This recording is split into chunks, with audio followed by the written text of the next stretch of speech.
please call the roll. Certainly. Good afternoon.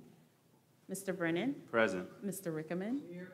Mr. McDowell. Yes. Mr. Duval. Present. Ms. Devine. Here. Mr. Davis. Here. Mayor Benjamin. Present, ma'am. Thank you. Thank you. Stand and join us for the Pledge of Allegiance.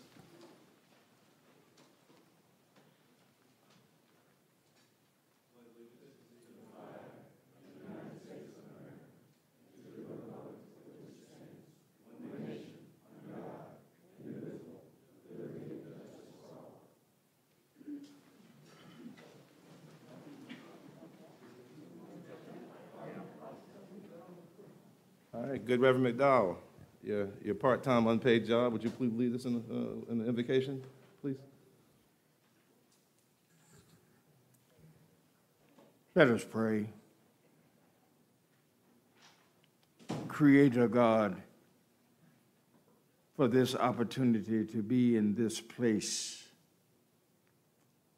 After a 15-month hiatus, we've gathered together as a city, as a family, to move in a direction where our city continues to expand itself. Residents feel a sense of worth. We pray for every person that has gathered in this place, individually and collectively. Allow us to sense and to feel your presence here today. And in so feeling that presence, we might be sensitive to the needs of this city and those who have gathered. We ask it and claim it in your name. Amen. Amen. Thank you. With a few minor changes, we will not be taking up the full hospitality tax recommendations. I want to assure all of you who've been waiting with bated breath that we will take them up with finality on August 3rd. So continue, got some emails this morning, continue to advocate with your members of council and with me. I think we are probably prepared to take up the accommodations tax at least. So we will take that up. That's fairly pro forma. With one other minor edit to the agenda, I think we're going to take up at least one referral. Mr. Duval had a motion to send an item to committee, and we'll do that early on again. I know a lot of folks are here on the short-term rental, Airbnb item. Obviously, as a matter of process, we often send those items to committee. I think Mr. Rickman and others mentioned that there are a number of people who had different ideas that they wanted to share with council. That's most appropriately done in committee. We'll take that referral up early on as opposed to waiting to the end of the agenda. So y'all can get out of here and let the committee handle their business with your ideas post haste. With those minor references, as we adopt the agenda, is there a motion to adopt the agenda? Mr. Mayor, did you defer item 37? I'm sorry. That was the other one you mentioned to me, yes. Also, item 37. Yes, sir. Mr. Mayor, I move the adoption of the agenda with the additions of deferring the H-tax discussion in item 6 and deferring item 37 for further consideration. All right, fantastic. All right. Is there a second? Second. Is there any discussion? Mr. Mayor, Yes, sir, Mr. I did not hear the last part of It was also to defer item 37. So we're deferring H-tax until August 3rd, and also deferring item 37. And we're going to also take up just a motion to refer the short-term rental proposed ordinance to committee. Take it up early on so we won't keep people all day. Okay? You good, boss? This is going to be really interesting how this works. I don't know how it does. Ed, you good? Just wanted to make sure that referring of item 37. Deferring, just deferring it. All right. Okay. All right.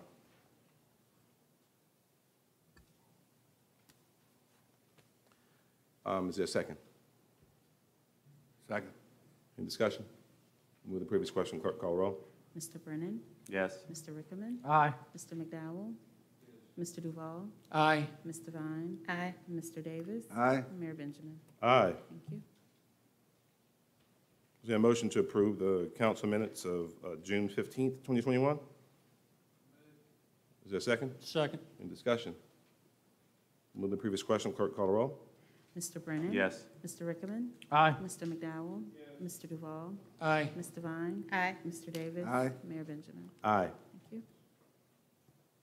City Manager? Well, welcome back, Mayor and Council. I appreciate your patience, and it's just good to see all your faces in person. With our beginning of presentations, it's a very special one. Item 2 is a resolution number R 2021-078, approving the honorary naming of the City Council Conference Room on the 3rd floor of City Hall, the Frank B. Washington Room. Well, so many of you may have known Frank Washington. Many of you may have not known him, but every single one of us has been impacted by his life and legacy, his love to this amazing woman, his amazing children and grandchildren over so many years. As a long-term president of the Columbia branch of the NAACP, vice president of the state conference of branches, a member of the national board of the NAACP, trained in social justice and advocacy since youth. He thought it necessary to push for a representative government in the city of Columbia that looked like the city of Columbia. Served as the protagonist and chief plaintiff in the lawsuit that eventually led to the 421 system of government that we currently enjoy here today, where we have, as a matter of course, structure, representatives from every single part of the city.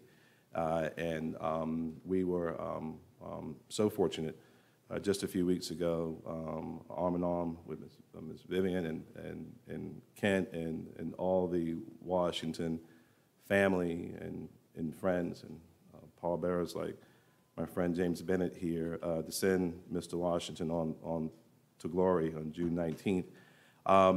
The reality is that but for the leadership and advocacy of Frank Washington, there would not have been a Luther Batiste or an E.W.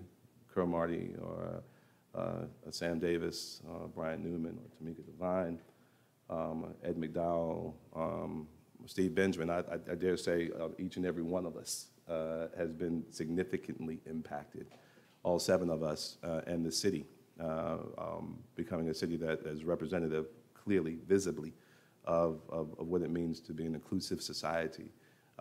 His litigation set the stage for that.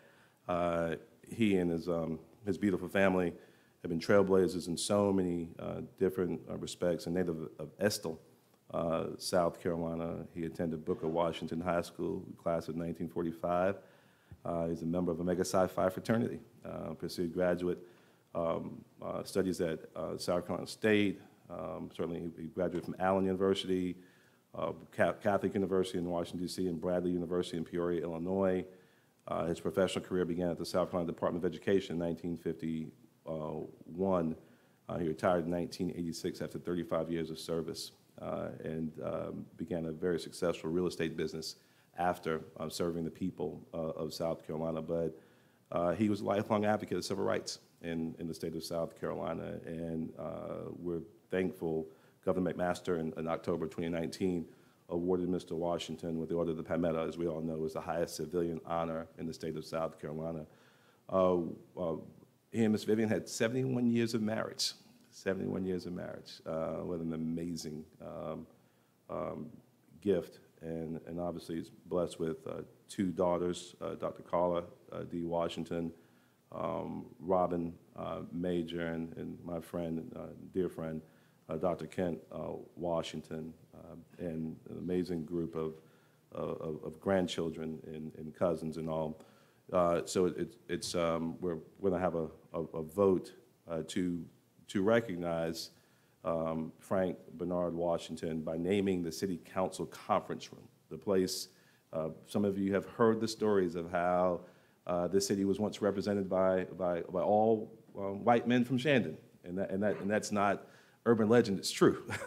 And decisions were made over private poker games and at the elite Epicurean. Well, now they're made in the public, and they're made in the house of the people at City Hall, and they're made, the most sensitive discussions are made in the City Council conference room, right behind our historic chambers, and have a motion to approve the honorary naming of the City Council conference room on the third floor of City Hall, the Frank B. Washington room. There's a motion. Is there a second? Second. Is there any discussion? Mr. Davis. Mr. Mayor, I appreciate your eloquent justification, description, and expression of appreciation for the work of Mr. Washington. I've had the honor during my youthful years of working with him, with some of the giants of the city, Jessica Simpkins, Adele Adams, John Hopper, and so forth.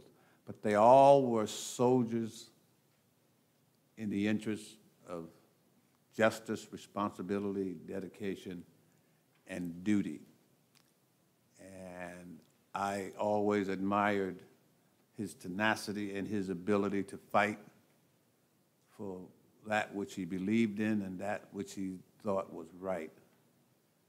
And one of my motivators, one of the people I honestly admired, and I think this small tribute is a worthful and justifiable honor. Thank you. Thank you, Ms. Davis. Mr. Duval. Mr. Mayor, I'd like to ask unanimous consent that all members of council's name be added as seconding this motion. Absolutely. Yes, sir. Thank you, Ms. Devine. I just wanted to add real briefly, we all know that Mr. Washington has done so much for all of us, but I just wanted to say, and I was looking and I shared with the city manager, and I'll make sure, Ken, I sent it to you that you can share with Ms. Vivian and the family. Several years ago, Mr. Mayor, you might recall that I, and the city manager hosted a discussion with young people about civil rights in Columbia after we watched the movie Selma.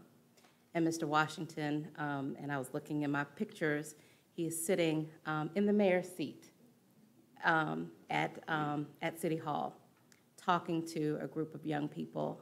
And I will tell you, you could hear a pin drop in that room. Oh, thank you, Erica. You could hear a pin drop in that room. And it's interesting, this picture is Mr. Washington and Dr. Hereford, another great man in the city that is no longer with us. And so it's just an honor that our young people got to hear from them. And those young people were in awe. They could have asked questions for hours listening to them. And so the impact that he has had on this city for generations to come is still undetermined, because these young people were inspired to hear from him and his work. And so it is an honor to be able to be here and vote for this motion. All right. And I'll let the record reflect that it is a unanimous consent motion. I know that all members of council feel strongly about this. With the previous question, clerk, call the roll. Mr. Brennan? Yes. Mr. Rickaman? Aye. Mr. Duval? Mr. McDowell? Yes. Mr. Duval? Aye. Ms. Devine? Aye. Mr. Davis? Aye. Mayor Benjamin? Aye. Thank you. Clint?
Right here.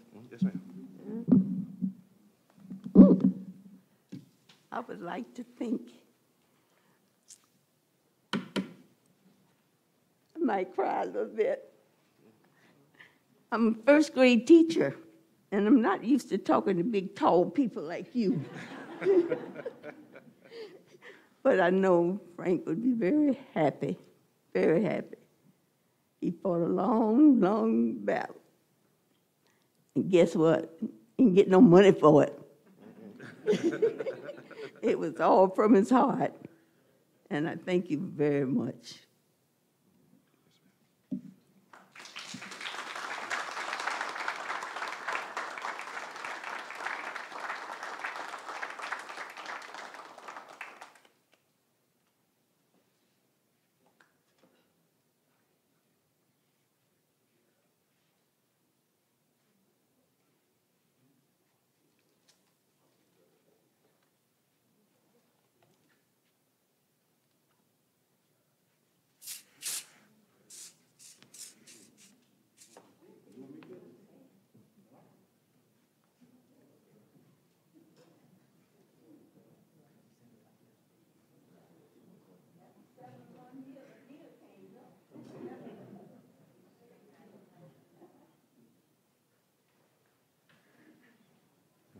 I want to thank the Washingtons and thank you, James and others. And that, I think that underscores the gravity of the work we've done around the Columbia SC 63. Our story matters, as Tamika referenced, having Dean Harroford and Mr. Washington and so many others having the time to tell their story, I think edifies us in so many different ways. So thank you all for that indulgence. Madam City Manager.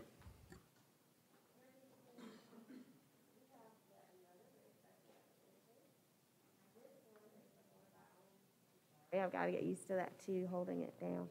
A recognition of one of our very special longtime employees. And to do the honors, we'll have Ms. Krista Hampton, Planning and Development Services Director, to recognize Ms. Amy Moore as the Historic Columbia Foundation's Preservation Leadership Award recipient. Good afternoon. I'm so pleased to be able to be here for a happy event to start today. And in a moment, Lucinda Statler, our planning administrator, is going to share just a few of the reasons why Amy is so deserving of this award. But I could not take the opportunity to let her know how much I appreciate her and her work. We asked her employees to give us a few words to describe her, and I have a few. Intelligent, good-humored, unflappable, steadfast, innovative, kind, patient, generous. I'm honored to have had the privilege to work with her, so I'll turn it over to Lucinda. Amy has been a tireless advocate for preservation in Columbia for 18 years. As Principal Preservation Planner for the City of Columbia, she provides oversight for the city's protected historic resources and leadership for the city's preservation programs and initiatives. She has been instrumental in the designation of many of the city's historic neighborhoods and landmarks. She has helped guide hundreds of renovation and restoration projects throughout the city to ensure they are done sensitively and respectfully. This includes climbing ladders to the roofs of tall buildings, tiptoeing on structurally questionable floors, and crawling in tight, moldy, and spidery spaces underneath buildings. But amazingly, she has done all of these things while maintaining her very kind, generous spirit and manages to make friends with almost everyone who walks through the doors of city offices. Amy's been doing this for so long because she genuinely cares about protecting historic buildings and resources. She puts thought and effort into everything that she does every day, and it shows. When asked to describe Amy in one word, her staff chose dedicated, tenacious, and supportive. We are so pleased to share with you today that she has recently been recognized for her work as the recipient of the 2021 Preservation Leadership Award from Historic Columbia.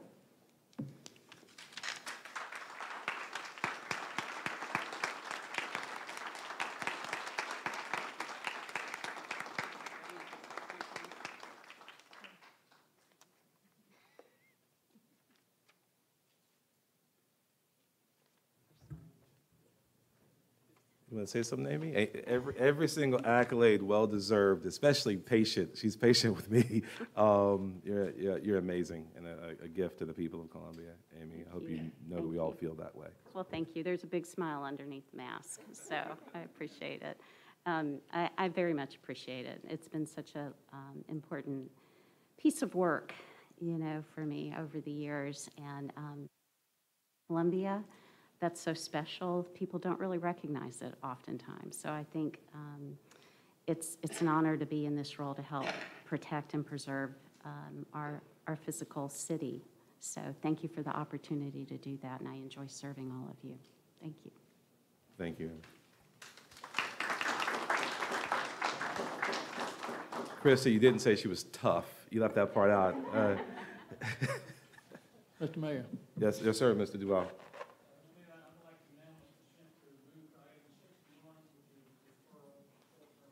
Please.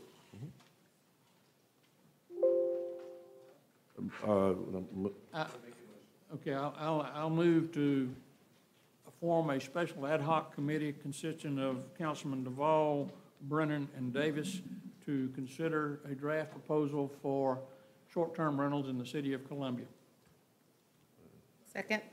All right, moving second, discussion. Move the previous question, clerk call roll. Mr. Brennan? Yes. Mr. Rickaman? Mr. McDowell? Yes. Mr. Duval? Aye. Mr. Vine? Aye. Mr. Davis? Aye. Mayor Benjamin? Aye. Thank you.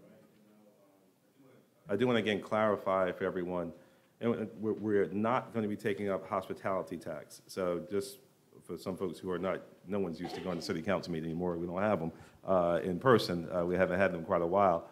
Mr. Duval's motion just took their short-term rental Airbnb item off the agenda for today.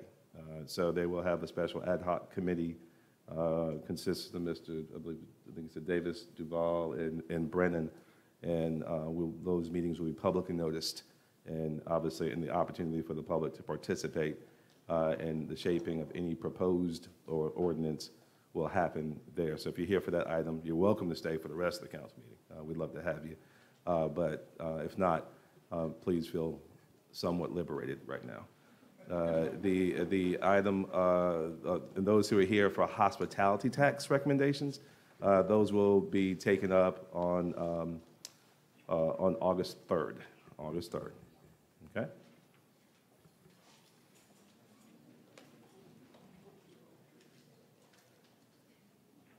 Mayor Benjamin, and you all can decide when you want to take up the A-tax, if you want to do that now or later. Go ahead, Daniel. Mr. Bayer, you might want to be clear about when the meeting is going to take place for the committee meeting on the Airbnb, because I think there are people who wanted to speak today, and so at least they'll know when they can speak and can plan ahead. 'Cause I think most of the folks here wanted to talk about the issue, so I don't know if we can kind of pin down a date so they have a date certain when they have the opportunity to be heard. We do not have That- yeah. a date for the committee yet, but we will very expeditiously schedule our first meeting and schedule some of the expertise that have been in the room today and others to talk to the committee. I consider this to be a several months event, so we would be taking testimony from lots of people on both sides of the issue and returning to the council with something that the committee thinks might be suitable for the city of Columbia. Could we not maybe have a sign-in sheet with contact information for those who might want to speak, and then that way Ms. Hammond can make sure that they're aware of when the meeting is set? I know it will be a public meeting and be listed on our website, but some people might miss that. I was about to say that. Thank you, Mrs. Devine. There is a sign-up sheet in the back of the room. I'll ask Lady to write a designated for short-term rentals, and we can get that information. Okay, let's make sure we post a notice of the proposed meeting with adequate timing for people to be present and accounted for. Yes, sir. All right, thank you all. Madam City Manager. Mayor Benjamin, at this time, we will move into our city council discussion action items. The first being a COVID-19 situational report. followed by any comments or updates you would like to make. Mayor Benjamin, Director Tinsley, our Emergency Management Director, will come forward. Please, Director Tinsley, please join us. No, obviously, we are where we are. We had several months of improvement, and now, obviously, we're all gravely concerned about variants, particularly the Delta variant. Watching some unnerving trends, and not just here in South Carolina, but all across the country, some places worse. Please, Director Tinsley. Well, thank you. Good afternoon, Mr. Mayor, members of council, Madam City Manager. For one thing, I will say I like the setting. I'm glad I'm not talking away on mute. I've had that happen a few times, so it's good to be in your presence. Just a quick update on some of the things that we're doing as far as the vaccination clinics. Our city staff continues to work with our local partners, DHEC, Prisma Health, and Lexington Medical Center, and we've done a pretty good job of getting some clinics set up. We do that for our employees, their families, and the public. So we're still engaged in that effort. Today, there are clinics for our employees and their families at police, fire, and engineering departments. Next week, there'll be some in our human resources department. Also today, we're partnering with Prisma Health at our Drew Wellness Center at 2101 Walker Solomon Way to run a clinic. That runs today till 4 o'clock. There will also be another one at that location. We'll be partnering with Lexington Medical Center next week. And all this is on our website. Beginning in August, we'll be partnering with DHEC to work some vaccine clinics at Hyatt Park, MLK Park, Melrose Park, and Woodland Park. So that information is pushed out through our columbiasc.net and our social media platforms, along with DHEC and the Vax Locator on the DHEC website. As far as today's case count that comes out, South Carolina is just under 500,000 cases of COVID-19. That report is 497,093. There have been over 8.3 million tests. The case count today that comes out was 230 confirmed and 94 probable. That's a total of 324 combined cases. That's a 7.4% positivity rate. I will note, as of the last 14 days, our state positivity rate has been around 3.9% average. We are seeing that uptick, though. Also, DHEC reported out today 2 confirmed deaths, 1 probable, bringing the state total to 8,696. Here in Richland County, again, our case count is just over 40,000 at 40,372. We had 22 new confirmed cases as of today, and unfortunately, Richland County's experienced 514 deaths due to COVID-19.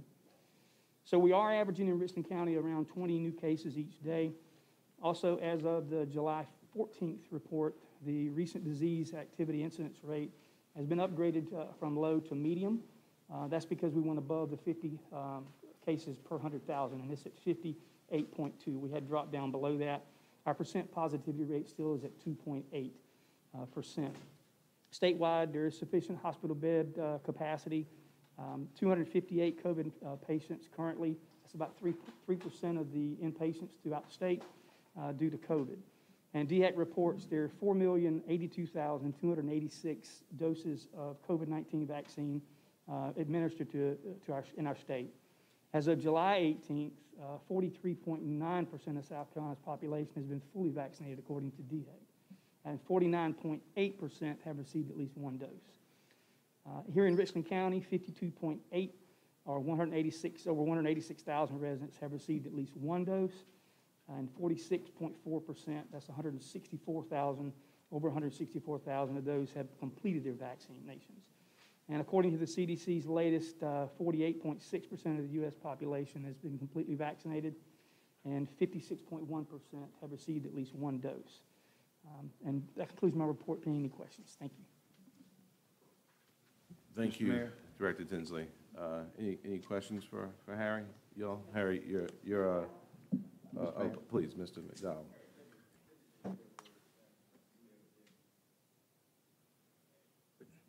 You've been Johnny on the spot in terms of disseminating information. Let me ask you a question. I don't know whether or not the data is available, but the number of cases of COVID-19, is that is that a part of those persons who have not been vaccinated? Is that data available? I don't know if I understand your question. Of all the cases, Yeah. the positivity? Yeah, yeah. That would be those who were previously unvaccinated and those who've been tested since the inception of the COVID-19. As far as those who have received full vaccination, whether they have been tested Yes. positive, I do not have that data. I can reach back to DEC and see if they can parse that out. What about zip-coded areas and the number of cases in those particular zip codes? As far as the variants? Yeah. To my understanding, DHEC is not tracking the variants at that level. At least I'm not receiving that data yet. It is being tracked by the CDC, though. And right now, I think the latest report was 80.3 or 83% of the new cases are, according to CDC, the Delta variant. Thank you. Thank you for your time. Oh, sorry. Divine. Well, this really isn't for Harry, but I will say to Reverend McDowell's question, there is an article, I think in today's state paper, that talks about the percentage of the deaths and the hospitalizations, and I think 98, 99% are those who are unvaccinated. I don't believe, I know the report didn't say by zip code, but I know that they reported that this morning. My question really is, and Mr. Mayor talked with Taylor about this before he left, I'm just wondering, I think our city has been doing an amazing job as far as education and information and access, and I think we've done a lot that we can do, just kind of thinking innovative and how do we continue. I know that you had talked about a survey service, and one of the surveys they had talked about was surveying people about their feelings on the vaccination so that maybe we could get right data into areas. I'm just trying to think of how do we convince more people. I think we're at a point, unfortunately, folks have kind of made up their mind one way or the other whether or not they plan to get the vaccine. But I did see a story this morning on the news where they interviewed 2 or 3 people who were hospitalized in other states, o'clock, that some areas are seeing people coming today to get vaccines. So just wondering if that data is provided and we know why people might be reluctant, if we can try and target some information to those, and whether or not you have any thoughts based on what other areas are doing, anything additional we could be doing. No, per our previous conversation, the extensive conversations you had with Taylor, thank you for bringing that back up. We discussed community data platforms, potentially doing a survey, completely separate topic. They did one on affordable housing in Charleston that provided some very specialized local data on the issue that we think also might be very helpful on just trying to get to the core, at least in this community. We can't worry about the rest of the world on vaccine hesitancy, and I'd like to move forward with that. I think it'd be worthwhile. So we'll push that forward to staff and all. It was a service that was, it was either free or nominal, but it was not pricey. But again, in a sense, we discussed, city manager and I discussed offline vaccine hesitancy issues just as recently as this morning, and it's a major issue. Obviously, that if we don't get past, not sure when we'll see the other side of this pandemic, but we'll put that back at the top of the list.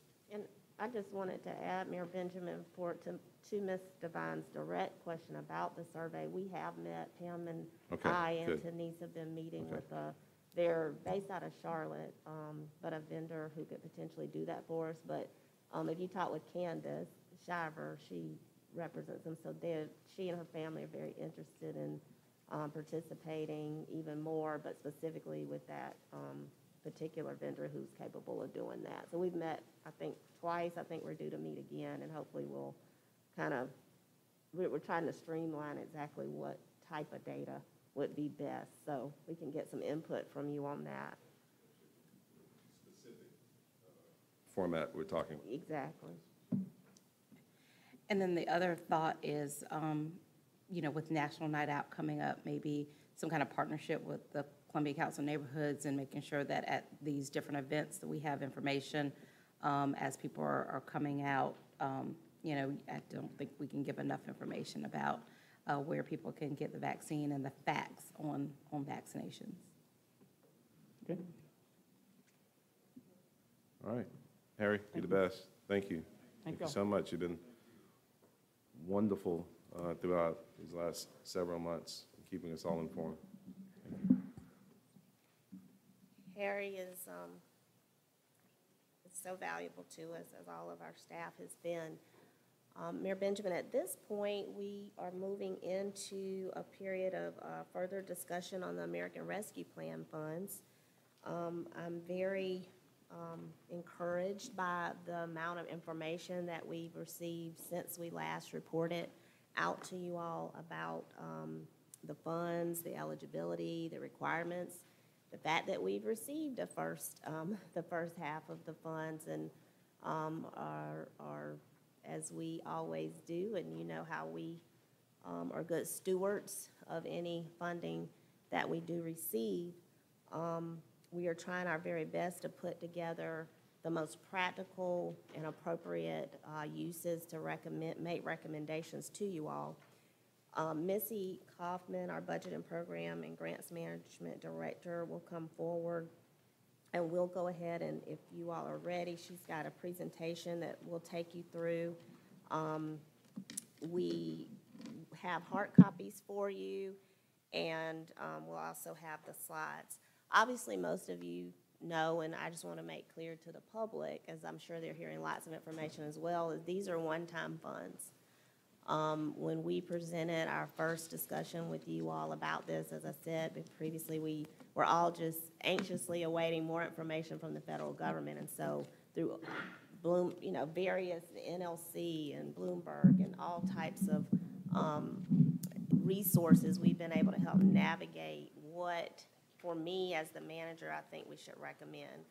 What you're going to hear from me today is pretty much the same philosophically that we talked about before, but we've really kind of gone into the weeds now to present actual projects to you.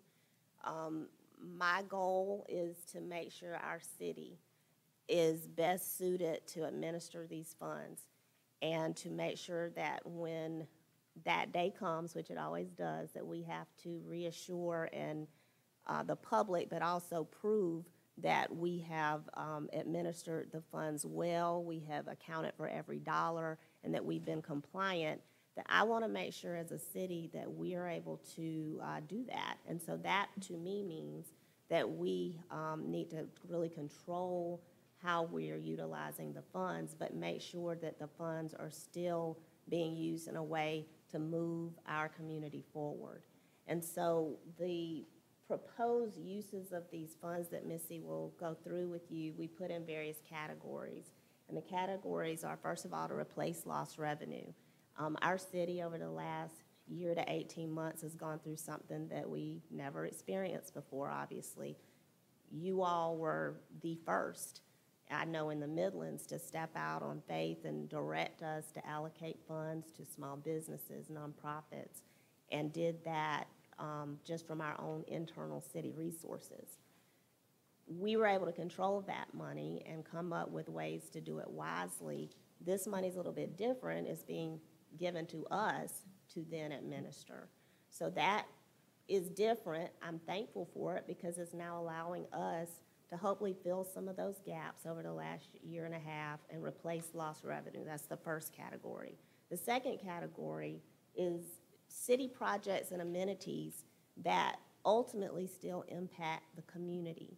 City projects that we have probably put on hold internally.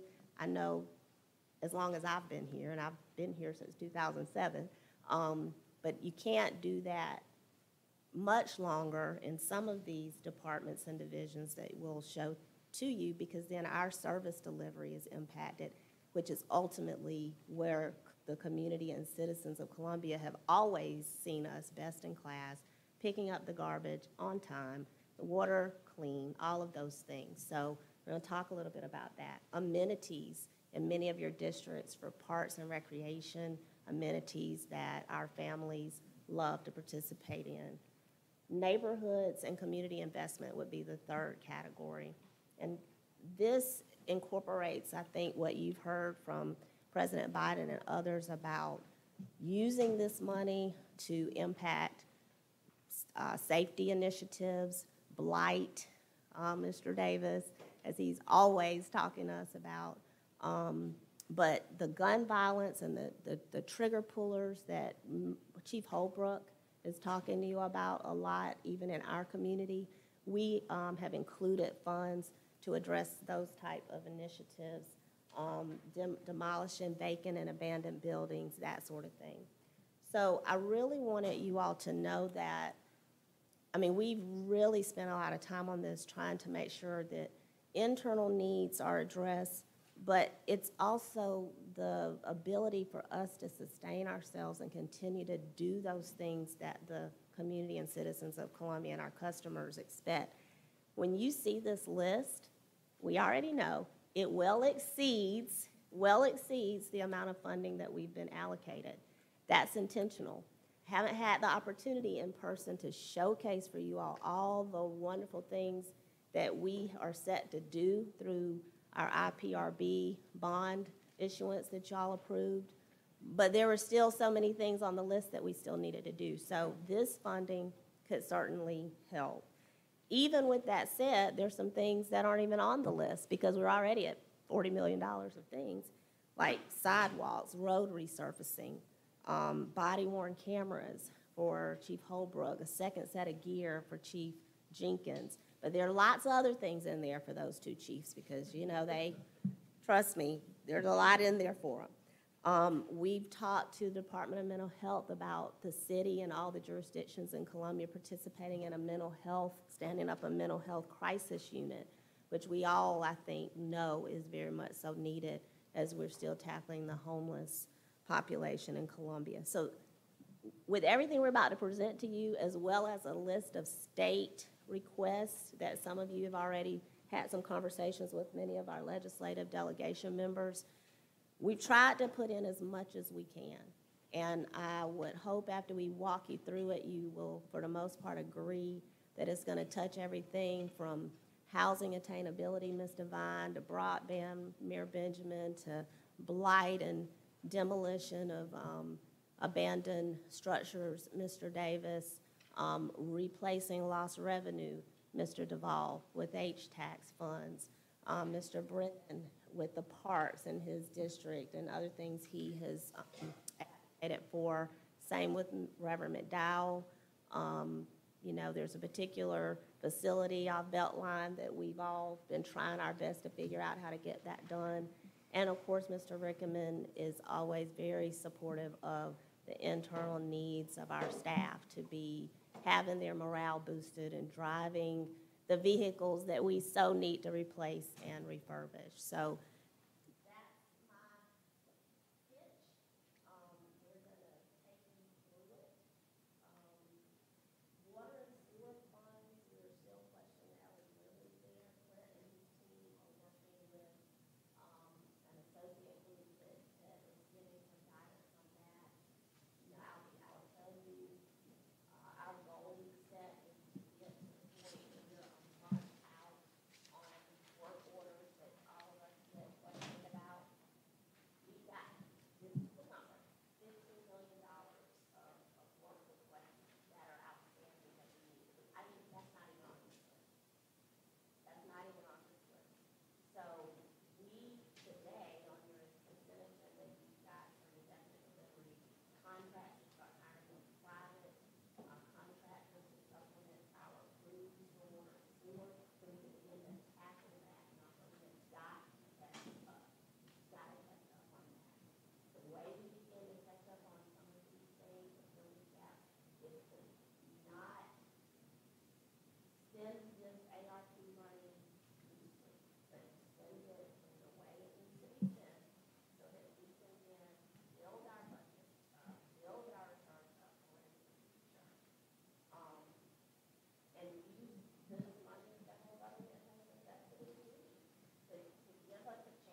Good afternoon. Thank you, Ms. Wilson. Good afternoon, everyone. It's good to see you all in person. Glad to be here today and give you an update on the American Rescue Plan as it relates to the City of Columbia.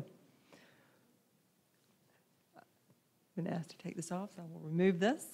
And it's important to note this is an update, as we have given up information to you leading up to today, both with regards to, as Ms. Wilson reminded you, the allocation from City Council last year that was used to help us address a number of issues going into the pandemic.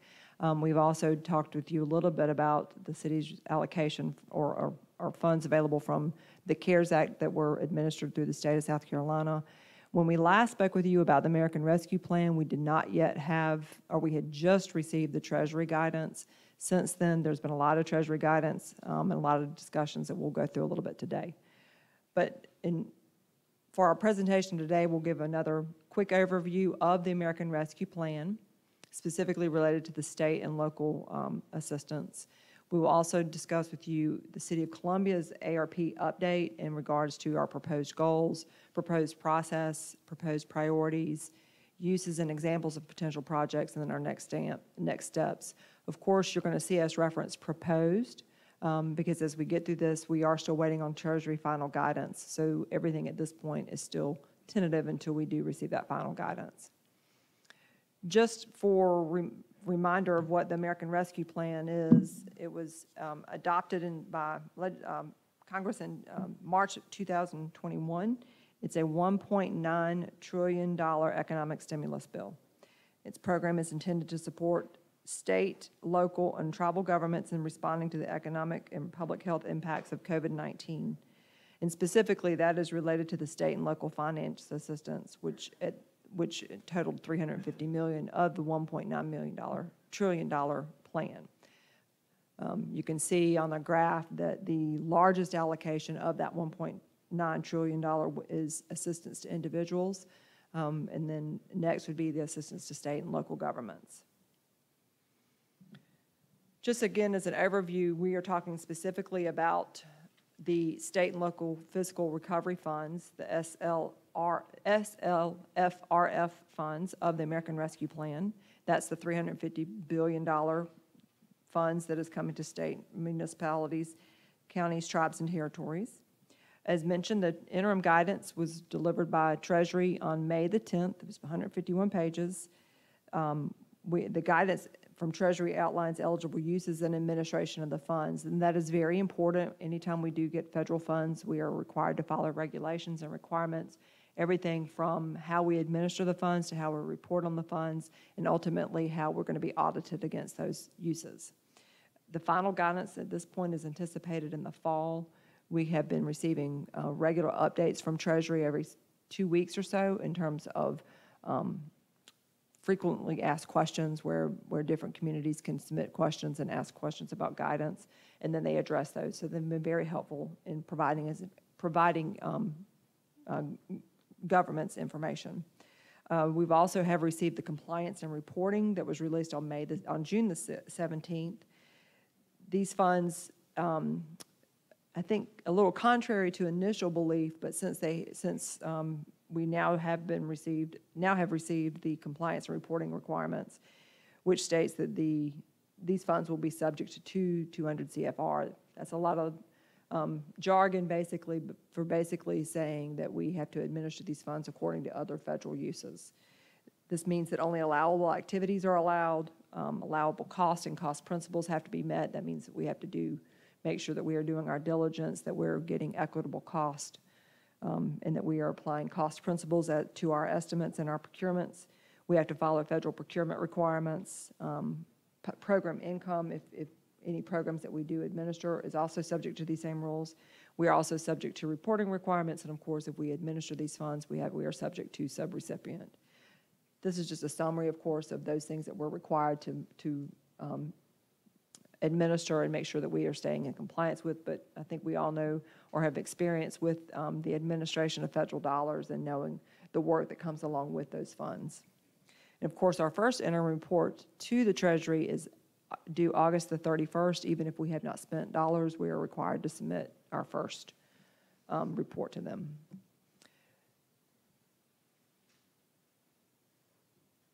Just as a highlight again, some information that we gave you at the last meeting, and that I'm sure many of you have seen since then. There's a number of other allocations from Treasury from this act that is going through different federal and state agencies with assistance to small businesses and aid to households. So a lot of these funds, even though they're these funds will be coming to the city, there are a number of other entities and a lot of other funds that are going to other agencies that will also help and support our community.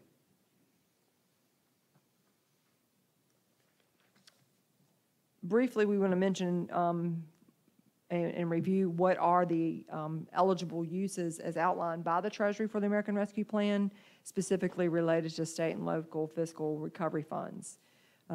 Replacement of lost public sector revenue, as Ms. Wilson mentioned. The city stepped up immediately and was one of the first to be able to administer funds to make available for our community.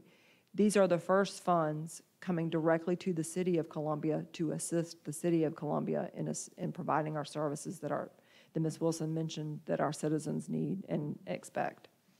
So this will help. If you recall, when we passed the budget, it was greatly reduced in terms of what we typically would have expected in this time of year. So this will help us address some of those lost revenues that our budget would ordinarily be using for allocations for our programs and services.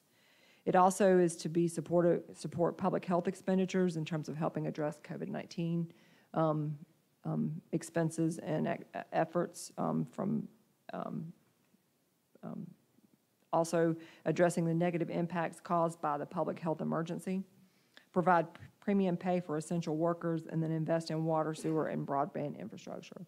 And this is language straight from the Treasury guidance. Also from Treasury guidance is reminding us of those things that the funds cannot be used for. And the funds cannot be used to directly or indirectly offset a tax reduction or delay a tax or tax increase, cannot be used to be deposited in any pension fund, cannot be used for debt, replenishing rainy day funds or other reserve funds, cannot be used to pay settlements or judgments, and cannot be used as a non-federal match for other federal programs. And of course, the expenditures and uses of these funds follow a timeline of March 3rd, 2021, and we have until December 31st, 2024 to commit the funds. So we have a long time to be able to allocate these funds.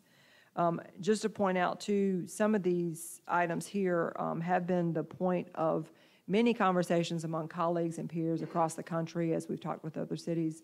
Thanks to Mayor Benjamin with helping us have conversations with the U.S. Conference of Mayors and speaking directly to the Treasury with regards to these funds and helping to understand some of the limitations that have been set forth are restrictive more than what we were anticipating when we initially were awarded these funds, especially as it relates to debt. Many communities borrowed funds related to these uses specifically, so there have been comments in regards to that. So again, we are waiting for Treasury final guidance, and we'll be waiting to see what, if any influence has been made with regards to those ineligible uses. Just to also highlight, we have been very fortunate that there are a number of organizations that you all are familiar with and that we all utilize on a regular basis, even outside of the pandemic, to provide us with guidance, peer reviews, input, and seeing what our colleagues are doing across the country. So we have utilized a number of resources to help us with this information as well. The first and foremost in this case will be U.S. Treasury. We certainly have relied on them. There's been great information available from them on an ongoing basis. Also NLC, which is National League of Cities, the ICMA, which is International City County Managers, our own municipal association, the South Carolina City County Managers, as well as Capital Edge. Ralph and his team have done a phenomenal job of helping us. And of course, U.S. Conference of Mayors and GFOA, along with others. I only mention that to say is that we are not relying on our own knowledge and interpretation. We are utilizing a number of great resources out there available to us with this information. With regards to the city's specific allocations, Columbia, our direct allocation is $27.1 million. Those funds will be coming in 2 equal installments over a year. We have received the first half of those funds in June of $13.5 million. That is different than normal federal grants. Normally, whenever we're receiving federal grants, you spend money and then you ask for reimbursement. In this case, these funds are coming directly to us. In addition to the American Rescue Plan funds or the state and local fiscal recovery funds that the city is receiving of $27 million, we are also receiving directly additional funds for our home program that are ARP related of $2.5 million. Of course, these funds are administered as they are now, our home funds administered now through community development. These funds are specifically used for the production or preservation of affordable housing, tenant-based rental assistance, supportive services including homeless prevention services and housing counseling, purchase and development of non-congregant shelter for individuals and families experiencing homelessness. And of course, these funds are subject to HUD rules specifically. In addition to these funds that are coming to the City of Columbia, to share with everyone also what would be available or coming to our community in the Midlands area, the state of South Carolina is receiving directly $2.5 billion, or billion dollars, excuse me. And then Richland County is receiving $80 million with HUD funds of 2.6, Lexington County of $58 million and HUD funds of 2.6. We reference these funds here specifically, and we also talk about ARP funds because, as we've mentioned, a lot of the guidance and direction that we are seeing is, and we will talk through this as we go through guidance, is the partnering with other communities and making sure that as we go through these funds that we use the funds wisely and to not duplicate efforts with our colleagues and with our other local governments. With that, we'll move on into proposed goals. Of course, our proposed goals are stated here in order to help us to make sure that we are timely, using funds appropriately, that we stay within our budgets, and that we meet all auditing and guidance requirements. As Ms. Wilson mentioned, we are responsible for these funds, so we want to make sure that we stay compliant with them as we utilize these funds. If you don't hear us say it once, we will say it multiple times. These funds are one-time funds. One-time funds, we are recommending, of course, that we avoid creating new programs or add-ons in order to help make these funds be sustainable in terms of how they are allocated and utilized. We see them as a bridge to help us restore our revenues and restore our budgets back to pre-pandemic collection levels. We also are stating to use them to address immediate needs, focus on solutions with immediate impact, and restore city services, helping to ensure that we can restore some of the programs and activities that we've had to suspend as a result of the pandemic or that has been impacted as a result of the pandemic. We want to create sustainable solutions. These are very significant funds, obviously, coming to the city. We want to make them impactful, both for the purpose for which they are given, but also for the purpose for which they'll be used. So we want to make sure that we are being sustainable with our allocation. Of course, again, we want to make sure we are compliant and that we are doing our appropriate reporting. And then achieving our long-term benefits. We want to see that the funds that we allocate today are a benefit for us in our community for a long time to come. Our process that we are recommending to use, I've heard this statement more than one time on multiple different calls: slow is smooth and smooth is fast. If any of you are military, you recognize that from Navy SEALs. It has been very much repeated as we've had different conversations. Our recommendation, of course, is to set up an internal task force to help administer these funds, to make sure that we are using them in guidance as set forth by the Treasury, but also as guidance from City Council and Executive Management. We want to make sure that we are being transparent as we report these funds. We are obviously required to report our uses and programs to Treasury, but we also want to make sure we're reporting to the community through our different services. We will also try to make sure that we are coordinating. We have had some calls with our peers in the state already, and we'll continue to do so in terms of coordinating as much as possible with surrounding jurisdictions so that we can possibly partner and making sure we're not over, and make sure we are stretching opportunities and not duplicating efforts. We'll do reporting, of course, to executive management at City Council. We're also recommending that we utilize 5% of these funds. There is no magic number in the, or specific limit or amount that is dedicated in the Treasury as to how much can be used, other than Treasury guidance does allow us to utilize these funds for administration of these funds, to be able to do all of the reporting that's required, to be able to do all of the tracking, to be able to do all the documentation, to make sure that we are compliant. It is a pretty heavy lift. The city is at a pretty significant amount of federal dollars, I would say more than my ever existence at the city, and probably more than in our ever existence that we have had federal dollars. To making sure that we stay compliant with these funds is important and critical. So we are recommending that we allocate at least 5% of these funds for that purpose. Proposed categories, as Ms. Wilson mentioned, we have categorized these uses into 3 primary categories: replace lost revenue, focusing on city projects and amenities, and of course, neighborhood and community investments. With replacing lost revenues, this would help us to restore suspended or reduced city services, restore or reimburse the city for our COVID-related expenses that haven't already been recovered.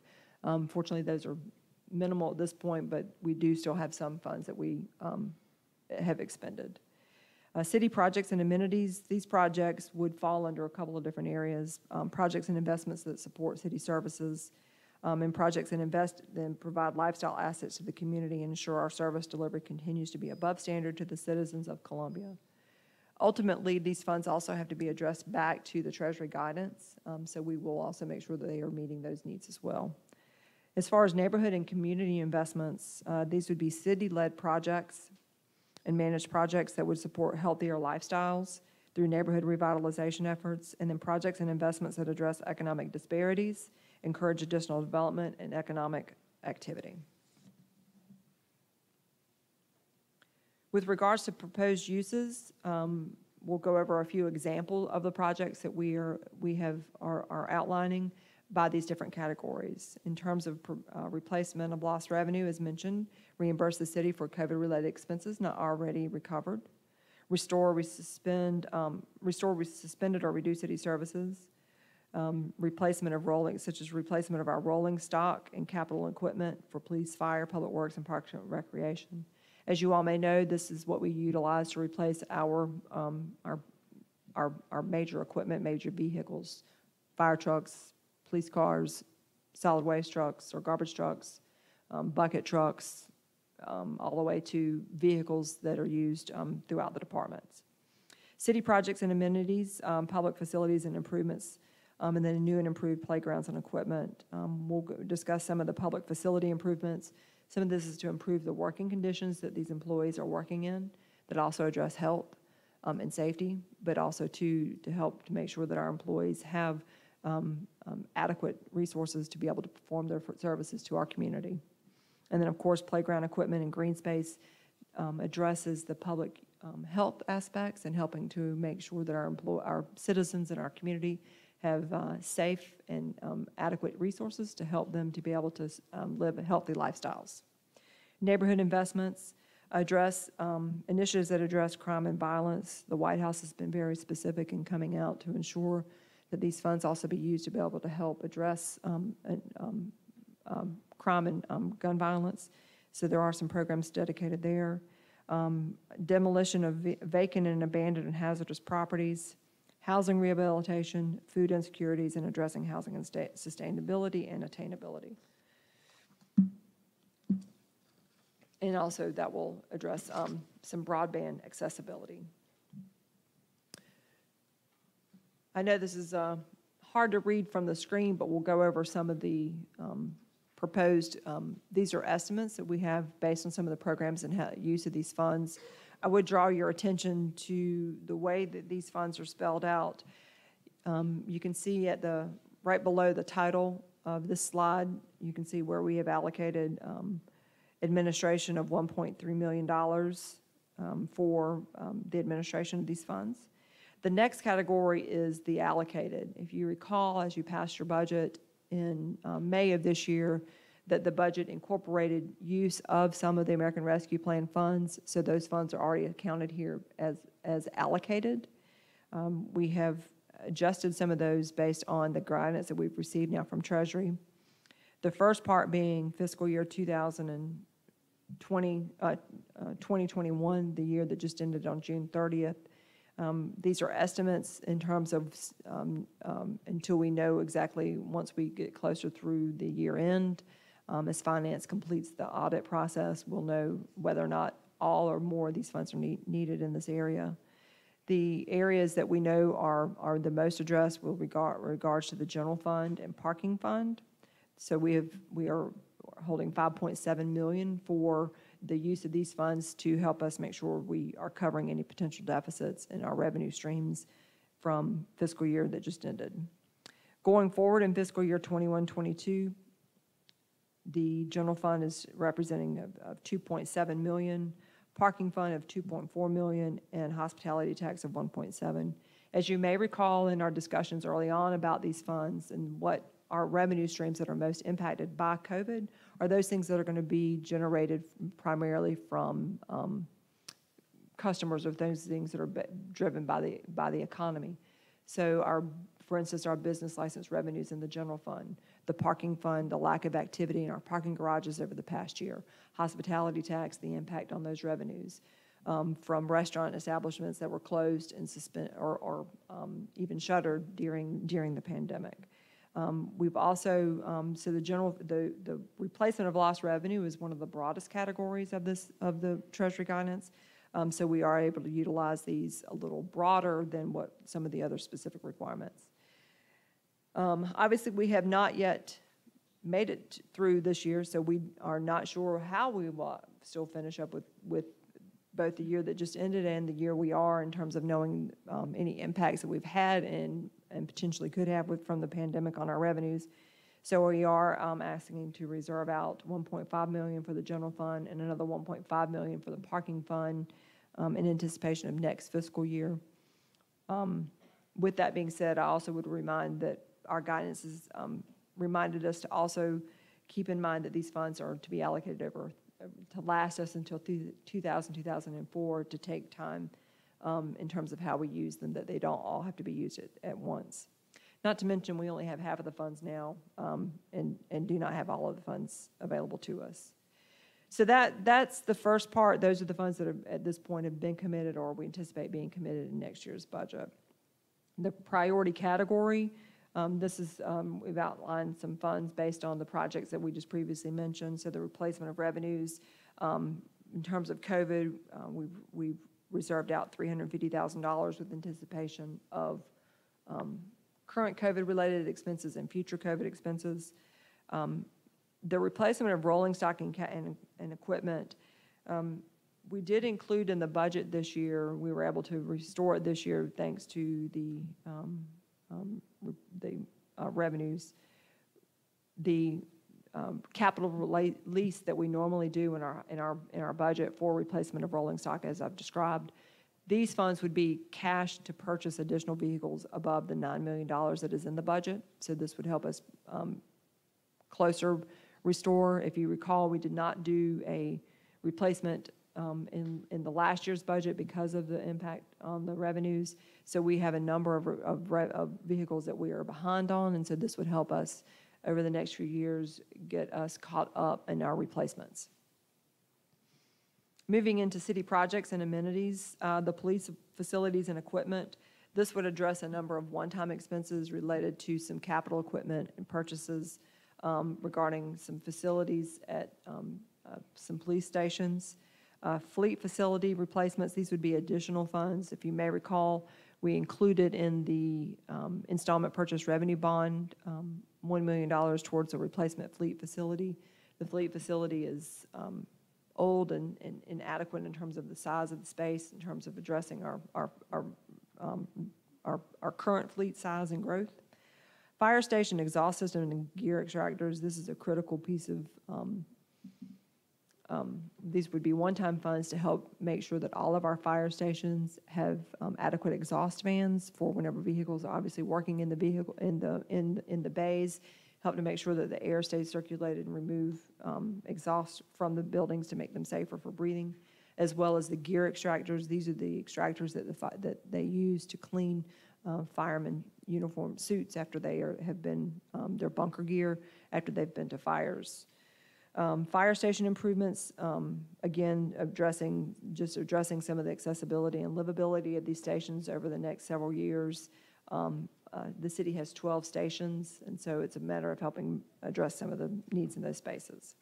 And then new and improved playground equipment and green space. We have a number of playgrounds and park amenities across the city that are in need of replacement and refreshing. So this is to help make sure we have amenities at our different parks to help improve, provide green space, help promote healthy lifestyles for our community. Neighborhood and community investments, these would be initiatives that address crime and gun violence. A number of these are technology-related items, as well as things such as a rapid DNA and an additional staff person to help support those activities. So these would help with the police department address a number of initiatives that they are seeking, some community programs and other activities that they are proposing. I think it's important to note that as we address and look at a number of the police initiatives, a lot of the technology base, that these are recurring costs. Now that they're mostly cloud solutions and technology solutions. So this would help us to be able to get to those items in a more expedient fashion. Of course, demolition of vacant and abandoned properties would help free up and make available rehabilitation of some of our neighborhoods by removing this blight. As these funds would help address some reoccurring money or restoring reoccurring funds to help us address current log of properties ready for demolition, as well as potential houses down the road that would make way for obviously new development and new activity in these neighborhoods that I'm sure would welcome it. Housing rehabilitation, this would help us to address some additional housing that we know would help restore some the homes that are in need of different repairs to help make them safer and more livable. Commercial retention and redevelopment program, you all may remember this as previously known as the facade program.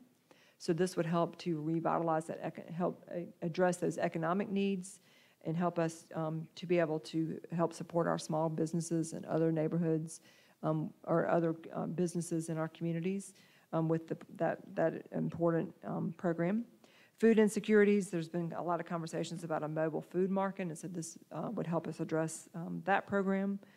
Address housing stability, attainability, and broadband accessibility. So this would help us to advance some of those programs. And then as Ms. Wilson mentioned, the Catherine Belfield Center, this would help us to rehabilitate this property and adding the teaching kitchen and children's garden, again, addressing this public health and improving our neighborhoods. Again, we would say and remind everyone that all of these projects are still subject to guidance. So these are all proposed at this time. We still would have to make sure that they all would fit within the guidance that comes out in the final guidance in the fall. We would also remind and point out that fiscal year that just ended in the current fiscal year, those funds together are roughly $16 to $17 million. We've only received 13 to date, so we have to be able to make sure that we're not overcommit more than what we have received. So that's why the remaining funds take us out into the coming years, especially since we are asked to be able to utilize these funds over the full period. And again, as Ms. Wilson mentioned, this list just addresses a number of needs in our departments that help provide our services to our community. Would also be amenities for our community that address public health and address our economic improvements. This list right here is, of course, $40 million. We are receiving $27 million. So, of course, everything on this list can't go forward. But at least there are several things on here we can address and be able to move forward in some fashion after we have additional guidance and discussions with management and council. Mitzi, can you go back through that sentence? The sound here is not the best in the world. I'm sorry, I was hoping y'all my ears could. are not either. I know, I'm sorry. So I was I'm just. looking at the $40 million versus the $27 million, and you just said, How are you gonna come up with the other money? Right, so we will obviously have to prioritize these programs. We'll have to wait for the final guidance from Treasury to see which programs, confirm which programs actually will meet the Treasury guidance. And of course, prioritize those based on the guidelines that we're proposing today in terms of the proposed uses, and of course, input from City Council and City Manager. I Missy. think too, it helps us to go through this exercise well in advance of our new budget cycle, just our regular budget cycle, because the more gaps we can fill, then that is certainly, hopefully, will open us up to be able to do some things just during our normal budget cycle, or begin to phase some things in. Missy, once the prioritization is done, what will be the time parameters? So our time parameters are, we can use it on expenses that have occurred since March 3rd of this year until December 31st, 2024. That's after time parameters, not time parameters, that's after prioritization. Correct. Okay. Okay.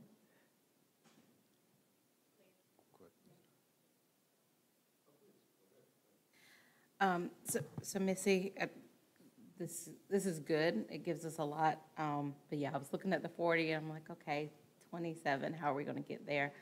Just a couple initial thoughts. Well, question first.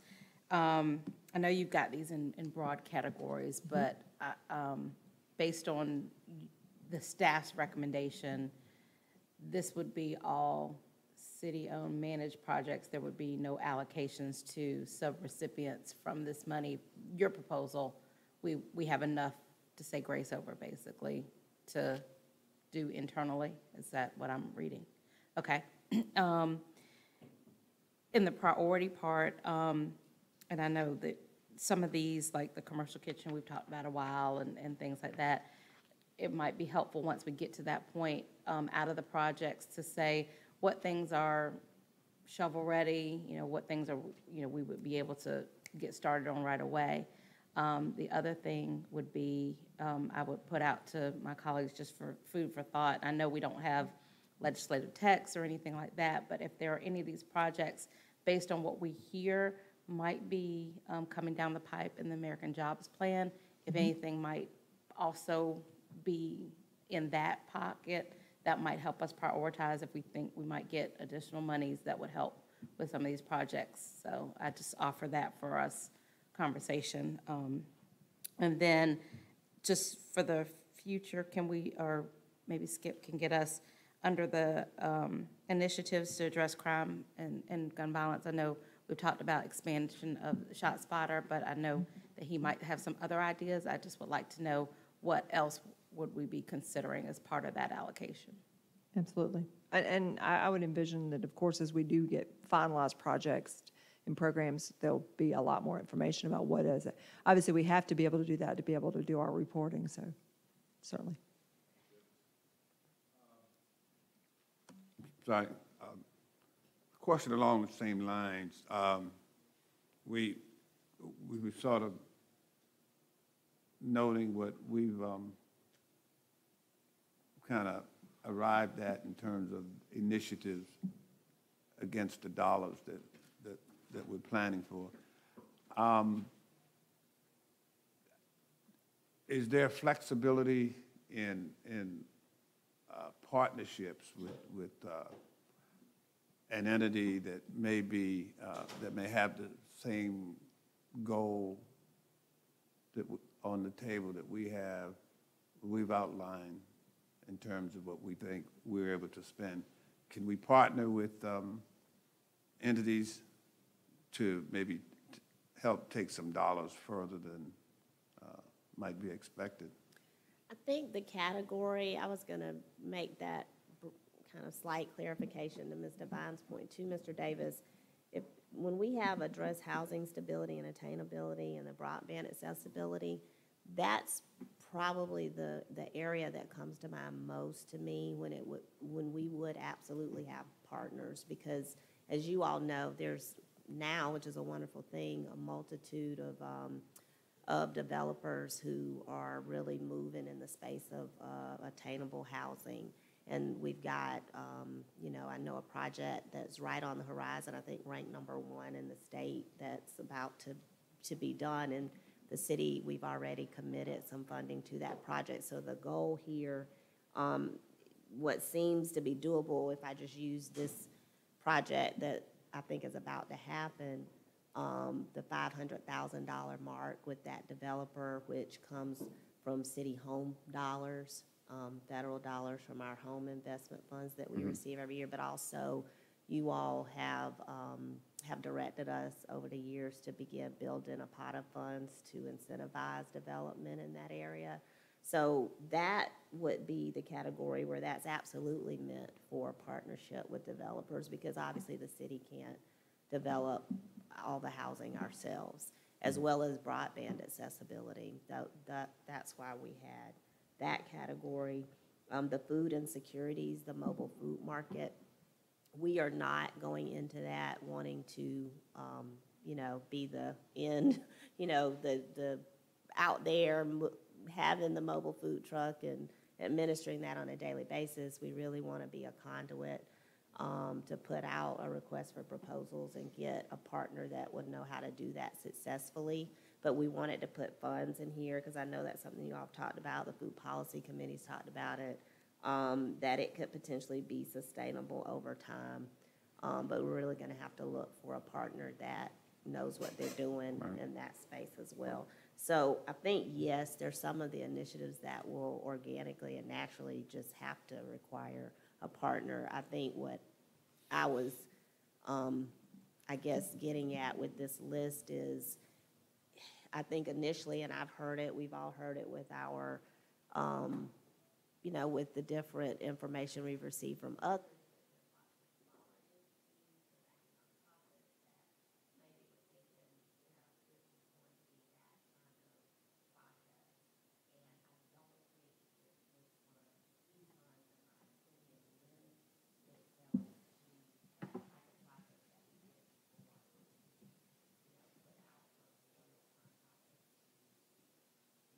Because I think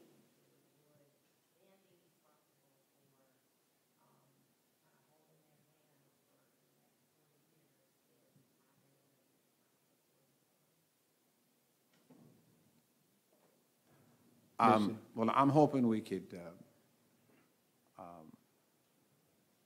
good at what they do. yes, sir, absolutely. And if there are some opportunities where we can partnership, because they may have a same goal that we have. I think I'm hoping that we could. It would take some creativity, but knowing we'd have to see it first. I'm hoping that there's some opportunities to do that, and it doesn't have to be a partnership or dollars provided until infinity, but maybe 1 or 2 years to help meet a particular goal that the city has.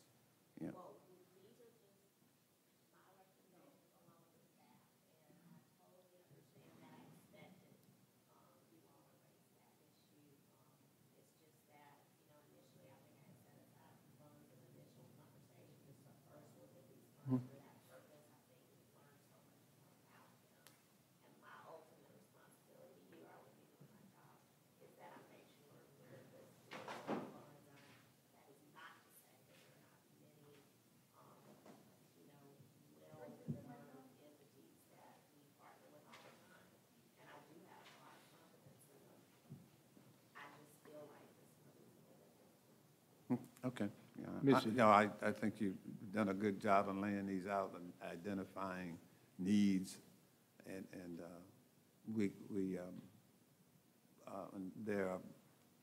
there may be 1 or 2 entities that Yes, sir. have a specific goal that we have, and Yes, sir. And let me address this too, because the issue of premium with the first iteration and look at the funding, and I know you all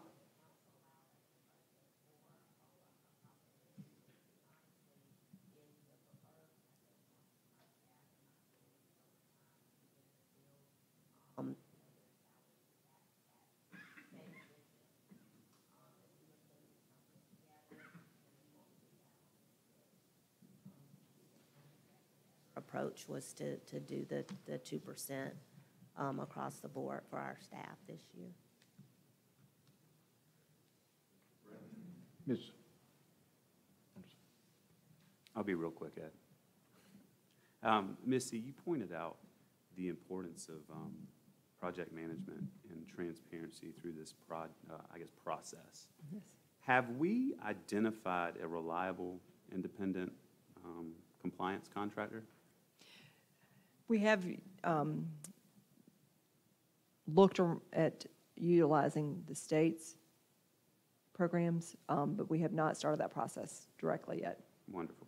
And you mentioned the American Rescue Plan Task Force. Who is that It'd made up be of residents? What are we An thinking there? internal task force, internal departments. Okay, but transparent with expenses and Absolutely. guidance. And then my last question. Is it a priority for us, for our public safety leaders in this room, to, I think Councilwoman Devine made this point many times leading up to this, are we leveraging the funds coming to the county for public safety purposes? Because, you know, we, city residents are county residents, and every district has donut holes. So a strategy to combine and leverage those funds. Just want to be clear that that is very important, and hope we're doing our best to see that through. Absolutely, yeah. And as mentioned, we certainly will be looking with, we have had conversations with our neighboring jurisdictions, and will continue to do so through this process as opportunities arise.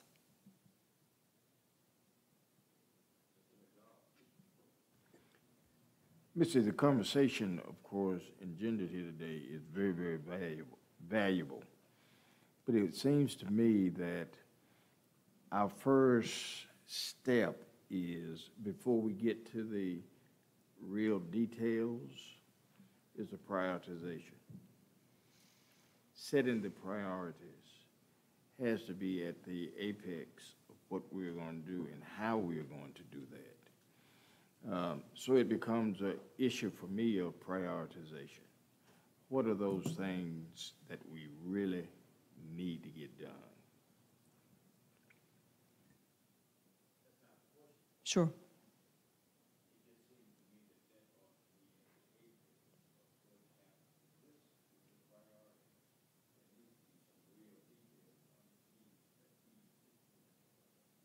Yes, sir, absolutely. Okay.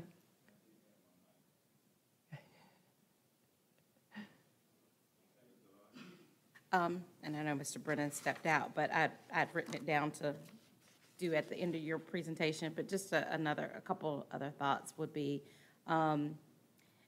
so we've been talking about this at NLC as well and what some other cities are doing. I know a lot, and I would suggest that we do this as far as for transparency, is establish some kind of dashboard where folks can see, money in, money spent. And then there is also, and I will get Ms. Wilson the information. I was trying to find it in my phone. I can't. But there is, and the mayor might know of other companies, but I know that there are companies out there that will do the tracking of the funds and the community impact. And so that would be, I think, something valuable to put on the dashboard, because if we do use the majority of the funds ourselves, but we're using it ourselves for the impact to the community, to be able to see how we leverage the dollars that we got federally, and then also to be able to explain the impact on the community beyond the actual financial investment. So I think if we could look at how to establish that dashboard and have that available, that would help us with the transparency and people understanding how we're thoughtfully utilizing federal funds, and then how we're maximizing those federal funds for the greater good. Absolutely. Yes, ma'am, you're exactly right. There are, we have very full intention that every project on here has a direct relation to our community, and we're going to need to be able to present that in our reporting. So. Mr. Rickman. I want to thank y'all for this presentation. Obviously, I'm a big proponent of spending this money internally. I think we have a lot of needs, and we need to tackle those that will help free up money in the future to continue to seek improvements. As we know, this list goes on, and as we get to the next page, we see what priorities could be for asking of the state funding. There's a lot of recovery money out there, and we need to make sure that we leverage this so that we really can have the most balanced and most impact across the city. And I think internally our staffs have done a lot with very little, and it's time to give them what they need so they can do their jobs properly. I do hope that in the first run that we can really look at the body cams and the second set of gear for our firefighters. It's just not worth the risk. Body cams give community a sense of comfort. It gives police protection. It's a win-win all the way around. Second set of gear we've been talking about for quite a while, and here's an opportunity to handle that. So I hope we can move that as we discuss priorities. I think that's a priority. And I do, once again, really I appreciate what the staff has put forward, because this is what the city needs right now. We need to have this impact because it's for the greater good. Thank you. All hearts and minds clear? I do have a few more slides. Please, if we need okay. to. The next few slides, and I don't know if we want to tag team here on this one, but this is a list of proposed allocations from the American Rescue Plan for the state that we would like to propose to the state. Of course, again, all of these projects would need to be still eligible for these funds according to the Treasury guidance. The state has to follow the same guidance that we do, but of course, the state will be utilizing their funds in a number of different ways, and so we are proposing a number of projects that would move forward with them. We've presented these to you all. I don't know if we want to go through these or if we just available for you for your information. They cover a number of things that, of course, are very impactful on our community and our not just the city of Columbia, but this region. And we tried to take a stab at a prioritization already, to your point, Reverend McDowell, with this, because we know that the work is ongoing with our legislative delegation, and we need to be getting in front of them and doing it hopefully in a very consistent, cohesive way where each one of them, particularly in our delegation, receives the same information.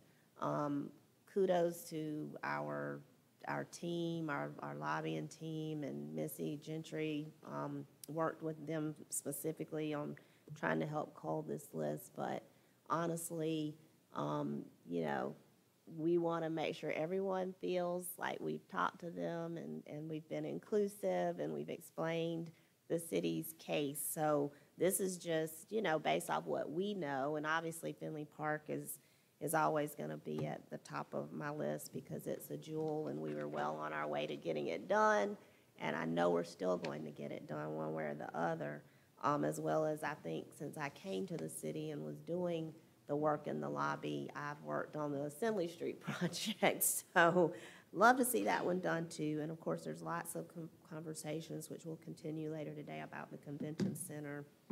The Beltline Boulevard corridor we know is in need of reinvestment, as well as 5 Points, and you know, to piggyback on the roadway rehabilitation project the state is investing in. We thought that all of those would kind of fit nicely in the top 5. The order can be rearranged.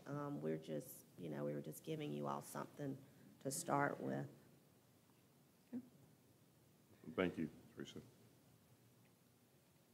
And last, we'll just wrap up with a few next steps. And some of these steps are not necessarily in a specific order, and there's, of course, more steps that we still need to follow, but just hiring that we do intend to work with the grant manager on this. We'll establish our internal task force of city staff, develop guidelines for project proposal and development so that we're making sure we're meeting all of the guidelines as well as prioritizations, complete our project budgets, and then, of course, evaluate our proposed projects against the Treasury guidance, which is first and foremost critical in terms of making these projects move forward and prioritizing these projects. I do anticipate we will have budget amendments for you in the coming, during this fiscal year at least, and hopefully, any others, we'll of course know those in advance. But otherwise, thank you for your time and your input. Oh, I was going to say, Missy, and let's make sure we end up adapt. I think that's a very specific but important thing for the public to see, because to Ms. Devine's point, that would be how we Yep. can most easily communicate what we're doing and how it has lasting impact. Okay. Thank you. Any other questions?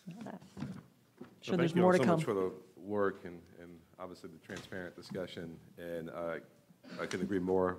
Let's meet our needs internally. There are even strategic internal investments that we can make that can provide leverage for incredible community development. So let's keep those front of mind as well. So thank you. Thank you so much. Thanks. Thank you, Missy, and I do all want to of make it the clear team. too, Teresa, Missy, Jeff, Missy referenced that earlier in her presentation, they've been literally in the forefront nationally in helping shape these debates, ask the tough questions. U.S. Conference of Mayors, Department of Revenue, IRS, really leading from the front. So thank you for your leadership in this space. Thank you for the opportunity.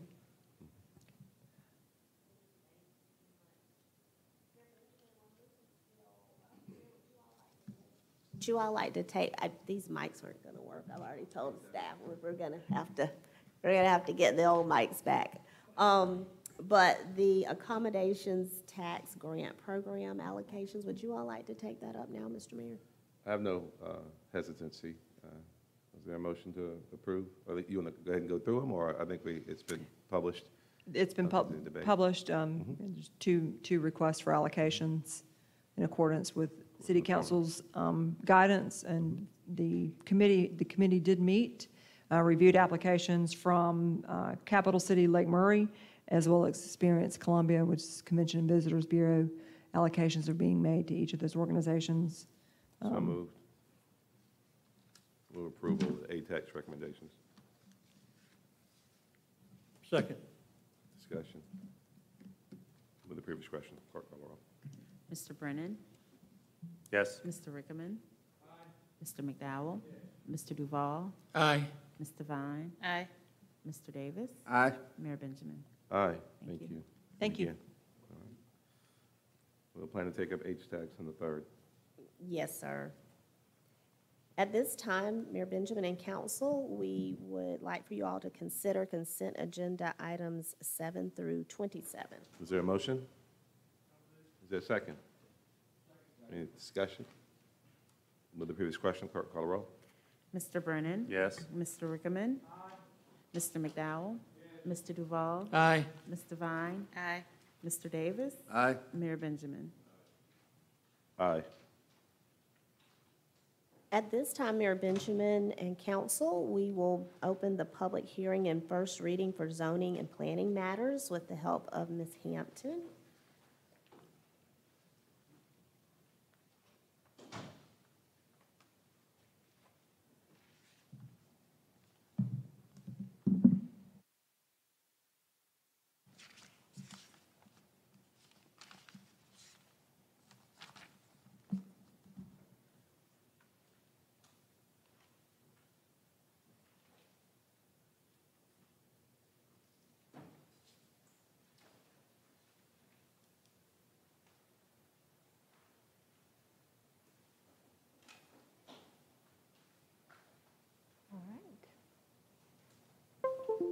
Thank you, team. All right, good afternoon, Council, City Manager. Your first item on your public hearing agenda is an annexation comprehensive plan map amendment and zoning map amendment for 26.36 acres, and I'm going to get to this, on south side of Technology Circle. The request is to annex the property assigned a land use classification of employment campus and a zoning of office and institutional.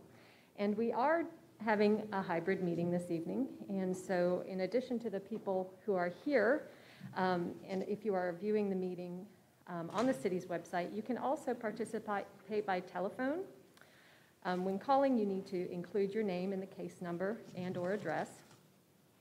The public may listen to the audio and participate by calling 855-925-2801. When prompted, enter the meeting code 4204, and then you press *1. You listen and stay on the line until your case is called.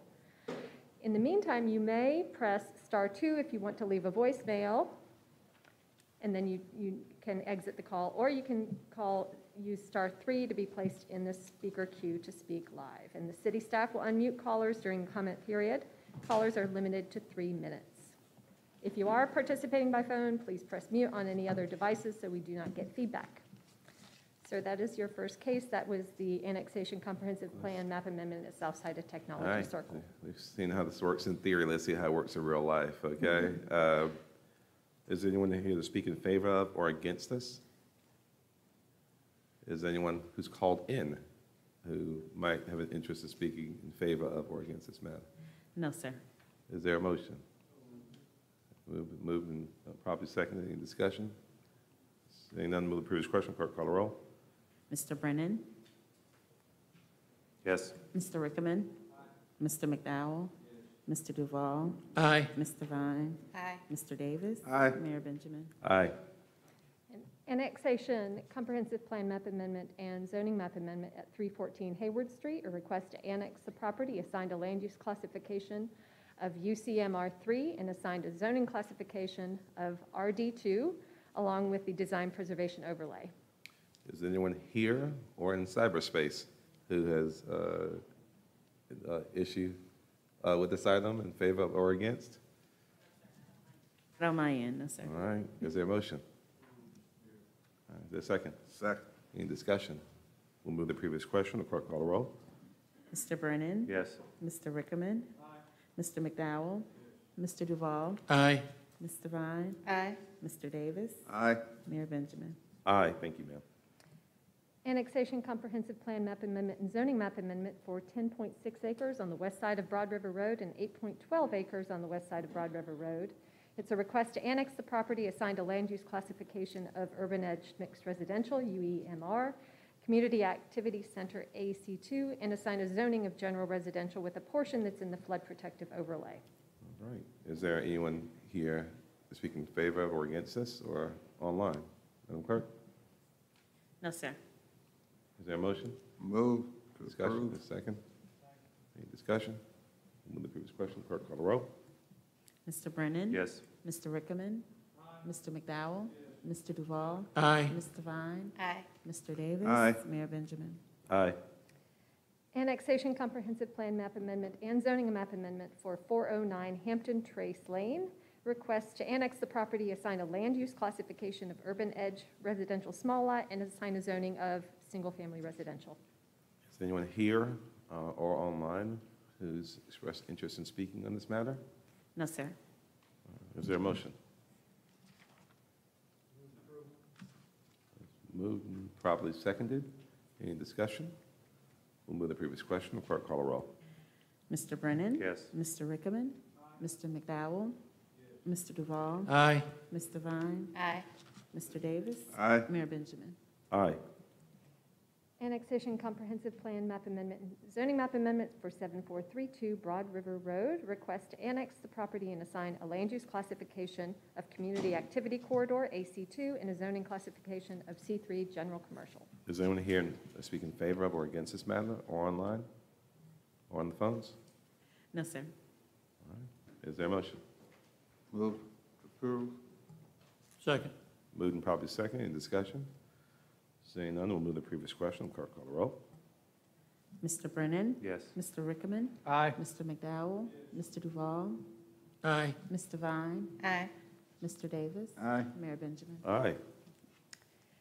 Annexation comprehensive plan map amendment and zoning map amendment for 8025 Garners Ferry Road and 8041 Garners Ferry Road. A request to annex the property, assign a land use classification of Urban Edge Residential Small Lot, and assign a zoning classification of single-family residential. All right. Is there anyone here or online who's expressing interest in speaking on this matter? No, sir. All right, is there a motion? Move for approval. Is there a second? Any discussion?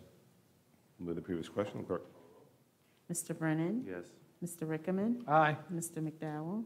Mr. Duval? Aye. Ms. Devine? Aye. Mr. Davis? Aye. Mayor Benjamin? Aye.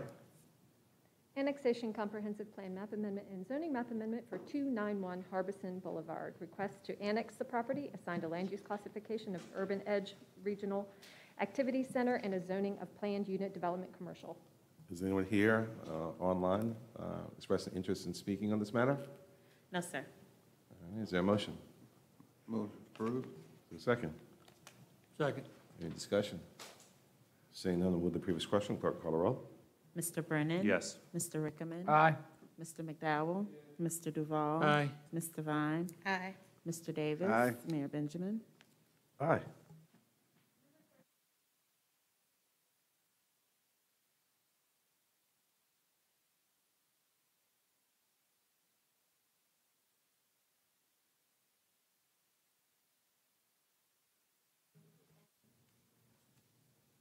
What's up? Oh.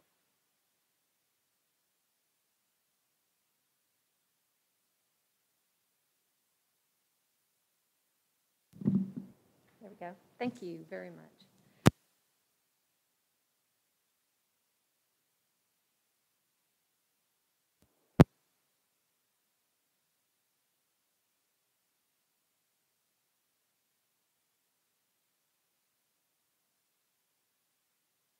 You're welcome to take our push button mic if you want.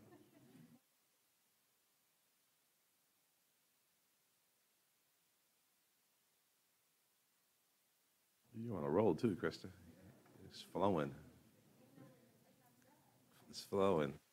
Breaking.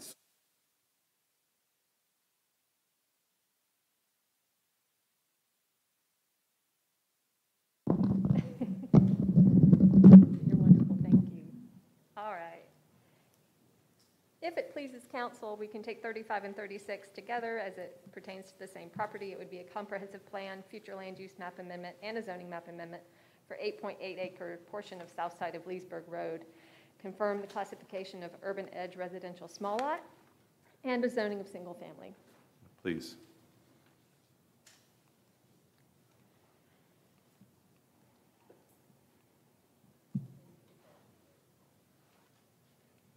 Well, is there anyone online or in the room who cares to speak on items number 35 and 36? No, sir. Thank you, ma'am. Thank you, Tamika. All right. Second. Moved and seconded. Any discussion? We'll move the previous question. Clerk, call the roll. Mr. Brennan? Yes. Mr. Rickaman? Mr. McDowell? Mr. Duval? Aye. Ms. Devine? Aye. Mr. Davis? Aye. Mayor Benjamin? All right, Crystal lost her flow, threw me off my flow. I apologize. Go ahead. It's okay. We've deferred item 37. Indeed, we have. Mr. We're Mayor, going- Yes, sir, Mr. McDowell. may I ask a question of inquiry? Yes, sir. The reason for deferring that item, 37. I think Mr. Duval raised that. I asked for deferring because there were I got several emails concerning it. I don't believe that the neighborhood understood it was before the commission and wanted to have an opportunity to be heard.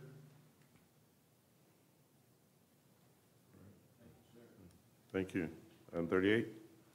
Yes, this is a zoning map amendment for 1135 Carter Street. It is a request to rezone the parcel from single-family residential to planned unit development. All right, is there anyone who here or online or on the phone interested in speaking in favor of or against this? No, sir. All right, is there a motion? Is there a second? Second. Any discussion? Seeing none, we'll move the previous question. Clerk, call the roll. Mr. Brennan? Yes. Mr. Rickaman? Mr. McDowell? Mr. Duval? Ms. Devine? Aye. Mr. Davis? Aye. Mayor Benjamin? Aye, thank you. You're welcome. A zoning text amendment to amend the Granby Architectural Conservation District guidelines to add 314 Hayward Street. You will remember this was previously annexed in your agenda, so this would add that to the Granby Historic District. All right, is there anyone online or in the room who has expressed an interest in speaking in favor of or against this matter? No, sir. Is there a motion? Can I ask a question? Mr. Mayor? Absolutely. Now, or- Clarify,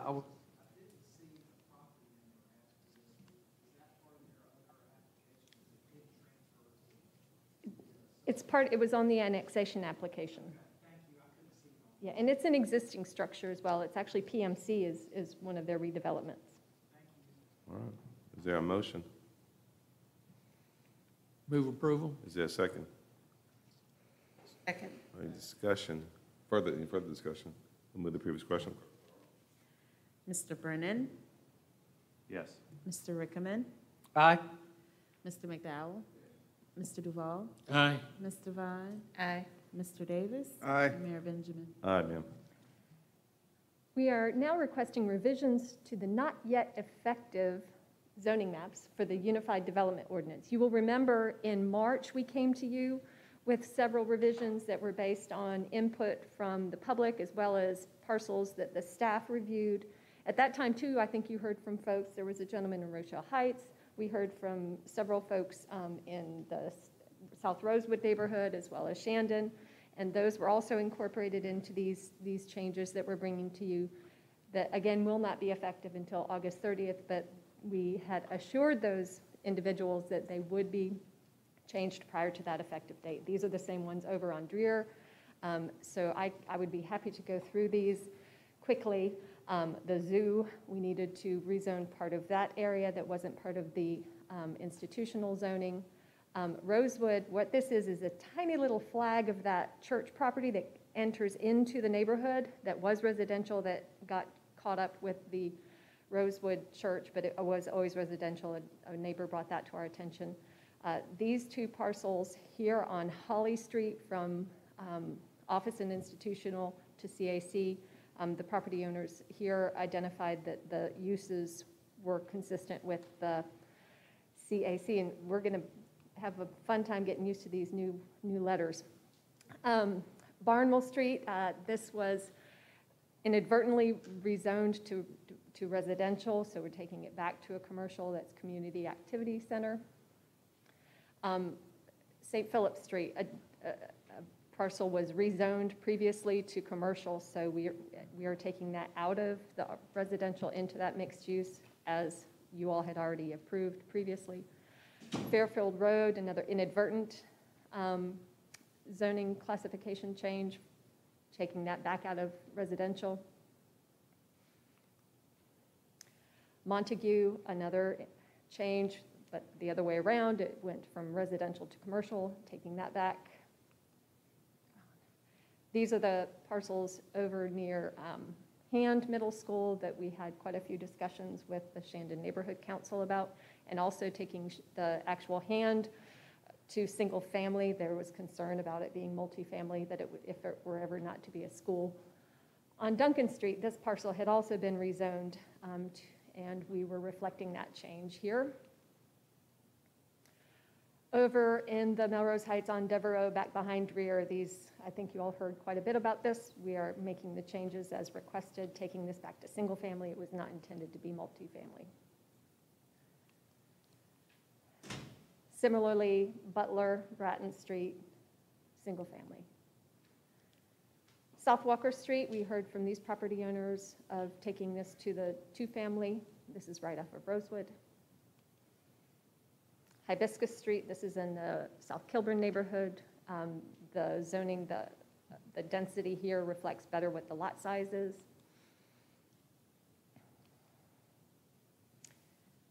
Here we are at Atlas and Bible Way, really reflecting changes that you all have recently made to those to allow the developments that are about to take place. Canterbury, a parcel that was rezoned to a single family density, so we're taking that back. And Brennan and Brockwall, that was an inadvertent rezoning change to RM out of the RS, taking that back. This is out in the Lost Creek area, Chestnut Hills, taking those parcels that are to be preserved as the homeowners association, putting those into the conservation district. These are parcels out near Elmwood Park that were put to our lower density and some to our higher density mixed use and making those more consistent with adjacent development. Gregg Park was inadvertently classified as mixed residential when it should be single family. And the Klein site, we had put them to a base zoning district after conversations with the property owners who were developing at the time. They wanted to continue to keep the PUD. And Rochelle Heights, in conversation with that gentleman who spoke to you all, we are taking that to a little bit higher density in this neighborhood, but not the highest density single family. Those are the changes. Happy to answer any questions. Just quickly too, were you able to talk with Ms. Smith about the restaurant concern she had? I'll have to get with Rachel. I'm not certain. Okay. And so any changes outside of these we'll be taking in another batch. Okay, so we have time to do that. Yeah, we fully, no, nothing will be, anything for this period, we would have had to have had 2 months ago, if not more. So what we'll more than likely be doing is still identifying, once it goes into effect, identifying additional changes. We'll be bringing batches back to you. For instance, we'll be taking any newly annexed property, we'll be bringing those back to you. So we fully intend that we're going to see changes that will be necessary, and those kinds of conversations we can have. Okay, and this might be a Rachel question as well, but we've given several months, and clearly from this, you've had an opportunity. I know lots of neighborhoods have requested presentations and have asked questions. Do we have an idea of, you know, the percentage of neighborhoods who have taken advantage of that? And I just don't want us in August to get to the point where we've got people coming in saying, I didn't know. So do we know where we are on that? That probably will happen. But we've probably talked to only about 7 or 8 neighborhoods. The ones that we were in, some of them were more than once. So we spoke to several times, but we're still happy to speak to neighborhoods anytime. So please don't hesitate to have your folks give us a call. We did a lot of one-on-ones, so that wasn't necessarily at the neighborhood level, but it was at the individual level, which I think was far more useful because you could really get in the weeds. And we are happy to have those appointments as well. Mr. Brennan? Krista, just so I'm clear, moving forward, if a property owner wants to have a zoning change, does that individual now go through the traditional planning process? What we're doing now is coming to an end, obviously, you said. Can you give some clarity on that for residents that are interested and that maybe didn't get a chance to come to those meetings? I know we had a lot in District 3. Right. Just to clarify for them timeline-wise. Certainly, and I do want to clarify that this process did go through the Planning Commission recommendation and to you as well, and that's the same process that will follow for future rezonings. A parcel, there are certain conditions that have to be met to be able to request a rezoning. I mean, you have to either be contiguous to, so for instance, you can't have a single lot that's in a residential neighborhood and make it commercial. So as long as you meet the standards for what's required, you go first to Planning Commission. They are advisory only. They make a recommendation to you as City Council, and then it comes to a zoning public hearing. So they'll be able to make those applications through our zoning office. Perfect. Thanks for, I think August 30th, y'all are probably going to take a vacation for a little while, aren't you, in the planning department? Thanks so much. Other questions for Krista on this particular matter? And no one online. I think I may have asked it already, but it was a while ago. Right, Erica? Correct, no one is online. All right. I'm trying to remember if we had a motion or not, but so moved. Is there a second? Discussion? That was, we're on 40. We're on 40. Yes. And it's just 40, right? Correct. Discussion, we'll do the previous question. Clerk, call the roll. Mr. Brennan? Yes. Mr. Rickman? Aye. Mr. McDowell? Mr. Duval? Aye. Mr. Vine? Aye. Mr. Davis? Aye. Mayor Benjamin? Aye, and I agree, good job. I can imagine the number, the thousands of properties you guys are looking at, and that's being very meticulous, going through them one by one and listening to the public. Thank you. It's our pleasure. Finally is a text amendment, again, to the not yet effective unified development ordinance. We have quite a number other of nice-to-haves, but these are ones that we identified that needed to come through to you now. So one is in the private dormitory use, there's conflicting parking requirements in there. So we are getting rid of the text that is within the regulations and relying on the chart, which is accurate. So getting rid of that contradiction. For the airport safety height overlay, clarifying that new residential uses within that overlay are not permitted unless it's already zoned residential. And then finally, for the wireless communication facilities, we processed an amendment to our current code, but we need to do it for the Uniform Development Ordinance based on some FCC mandates about approvals that they all have to be administrative.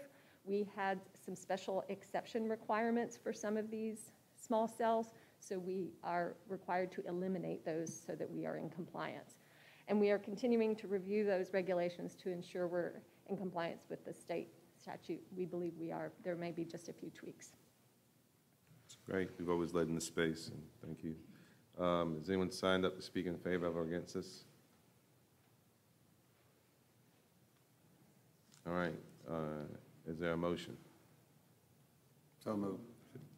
Moved, Mr. Davis, second, Ms. Devine. Any discussion? Mr. Rickenman. Yeah.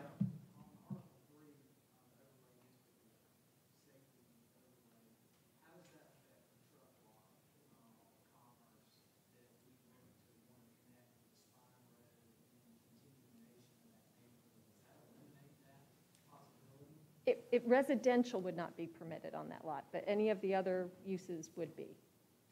So it doesn't.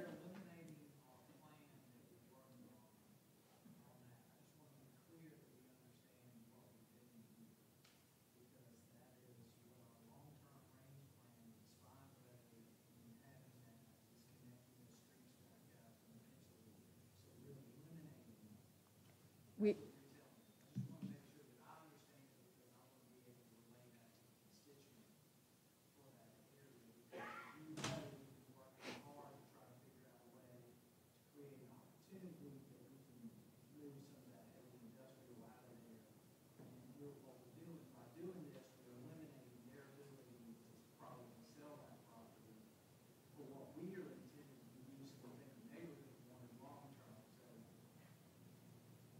We had heard recently from the neighborhood they were concerned about residential uses in that particular area, and also from the airport about residential uses. And the FAA, in their review of these as well, also recommends that new residential uses not be established.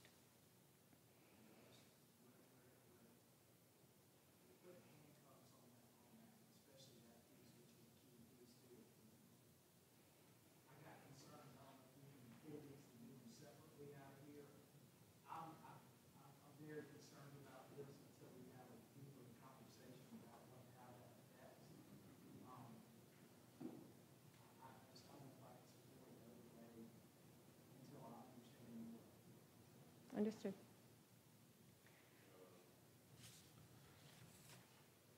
Council can either take it separately, or you can not take that matter up. Do we get 2 bites at the apple on this one too? Don't we get to see it again? It would just be a matter of there wouldn't be that regulation. If you want to defer it, yeah. Mm-hmm.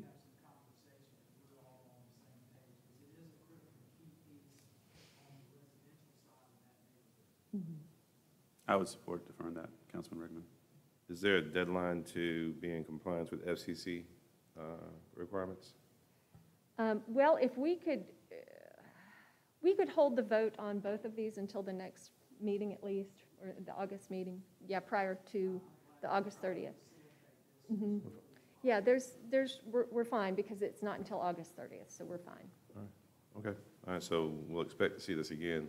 Yes, sir. The version very soon. Mr. Mayor, could we just We're leave gonna out hold. Article 3 of this, take the others up so it continues to move, and then we're just left with the one article? I think we're okay. We're okay taking. Yeah, We're okay holding on all of it. Yeah, let's do that instead. Let's So we will have held the public hearing, and we will just defer first reading. All right. I'll hold item 41, defer. Was there a certain time we're going to take up in the third, or what was the? Fine with the I third. think our goal would get it done by the second meeting would be the 17th of August, so that would still give. All right, uh, sounds like a plan. All right, If we can get it done the 3rd, we're limited because of National Night Out, so I don't think the city manager wants us to add anything else. And give us a little more time, too. all right, good deal. Right, that concludes your zoning public hearing. And Mayor Benjamin, she's so gracious. A little birdie told me it's someone's birthday today. Happy birthday, Krista. Thank you, Krista. Happy birthday, Krista. Yes, ma'am, let's rock and roll. Yes, sir. Ordinances first reading. And I do believe Mr. Kennel's here. I see him. He's a masked man in the back. Yeah, he's here. Item 42, ordinance number 2021-031, establishing the City Center Business Improvement District. Move approval. Second. Discussion. Move the previous question. I'm sorry. Just a question, definitely voting for it today. Within the 10 years, we've talked about this before, Matt, if in the future council wanted to extend the boundaries, what's the process during the 10 years? Would we be able to do that?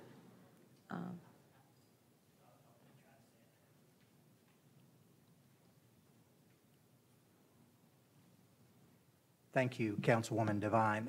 I believe I'd have to defer the legalities of that to the city attorney, but in our new plan, we actually have a provision in the improvement plan, which is an attachment to the ordinance, that says that we are open to working with the city to expand the boundaries as desired. And that language was not in the previous version of the bid plan, but in this plan, I mean, we are presenting to council that we're open to that if it is the desire of council. So however that legal process works, I'm not sure if you have to amend it or totally reauthorize it, but we will work with council in any way on that for the next 10 years. All right, thank you. I know we've discussed this in years past, and just in light of, there's a lot council has going on right now. So in the future, I just think we do need to talk about reviving the conversations of going all the way to Elmwood. I know that we've all gotten some calls, and I think there's increasing concerns around Elmwood, the aesthetics, the safety, and I certainly would like us to consider that at some point. And then just to say, I've told you this, Matt, personally, the CCP has done an amazing job, especially during COVID, as we've transitioned in and out of difficulties with business. We've had some challenges with Main Street, but one thing for sure, you guys are always there, and I think that this is definitely an investment that's worth continuing and looking at how do we continue to expand the great work that you guys are doing. Well, thank you, and thank all of council for your support on this, and we'll continue to work with you. Thank you. Thank you, Matt. We'll move the previous question. Clerk, call a roll. Mr. Brennan? Yes. Mr. Rickman? Aye. Mr. McDowell? Yes. Mr. Duval? Aye. Mr. Vine? Aye. Mr. Davis? Aye. Mayor Benjamin? Aye, ma'am.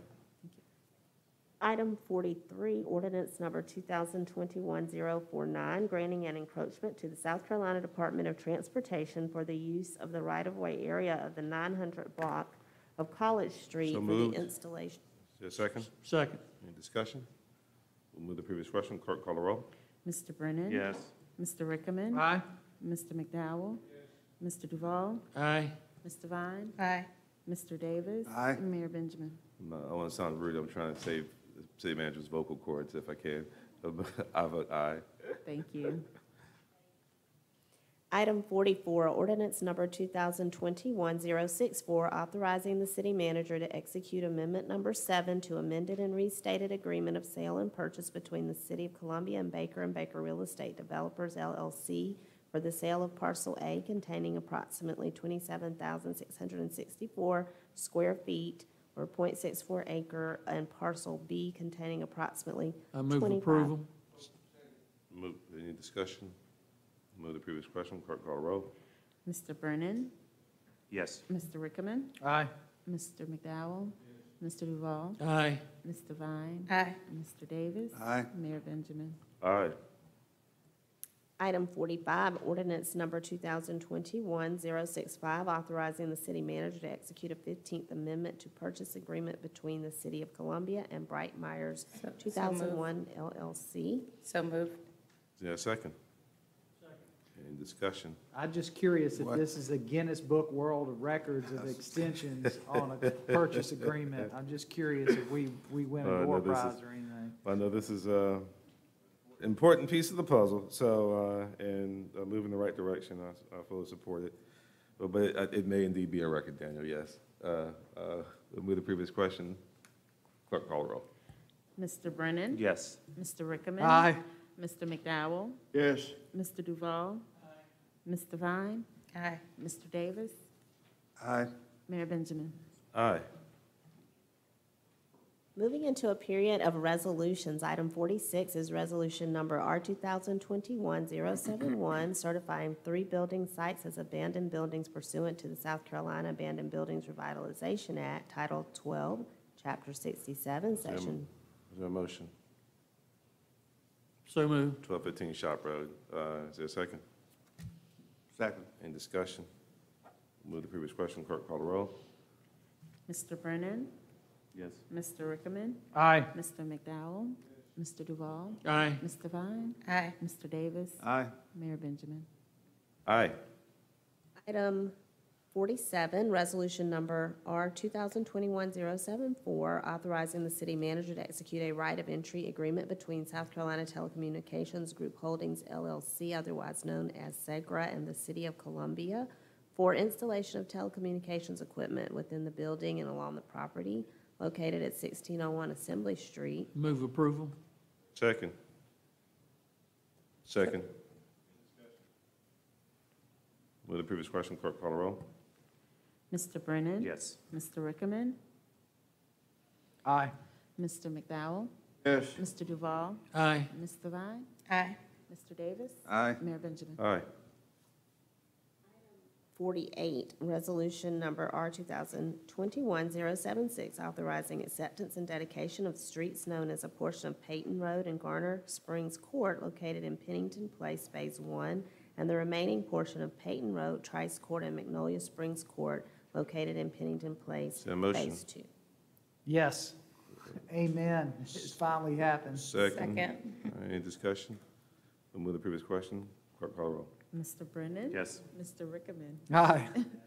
Mr. McDowell? Mr. Duval? Aye. Ms. Devine? Aye. Mr. Davis? Aye. Mayor Benjamin? Aye. Item 49 is resolution number R 2021-077, authorizing the city manager to execute a second amendment to the Spirit Communications Park. Is there a second? Was there a second? Yes. Second. There's a second. Any discussion? Seeing none, move the previous question. Clerk call the roll.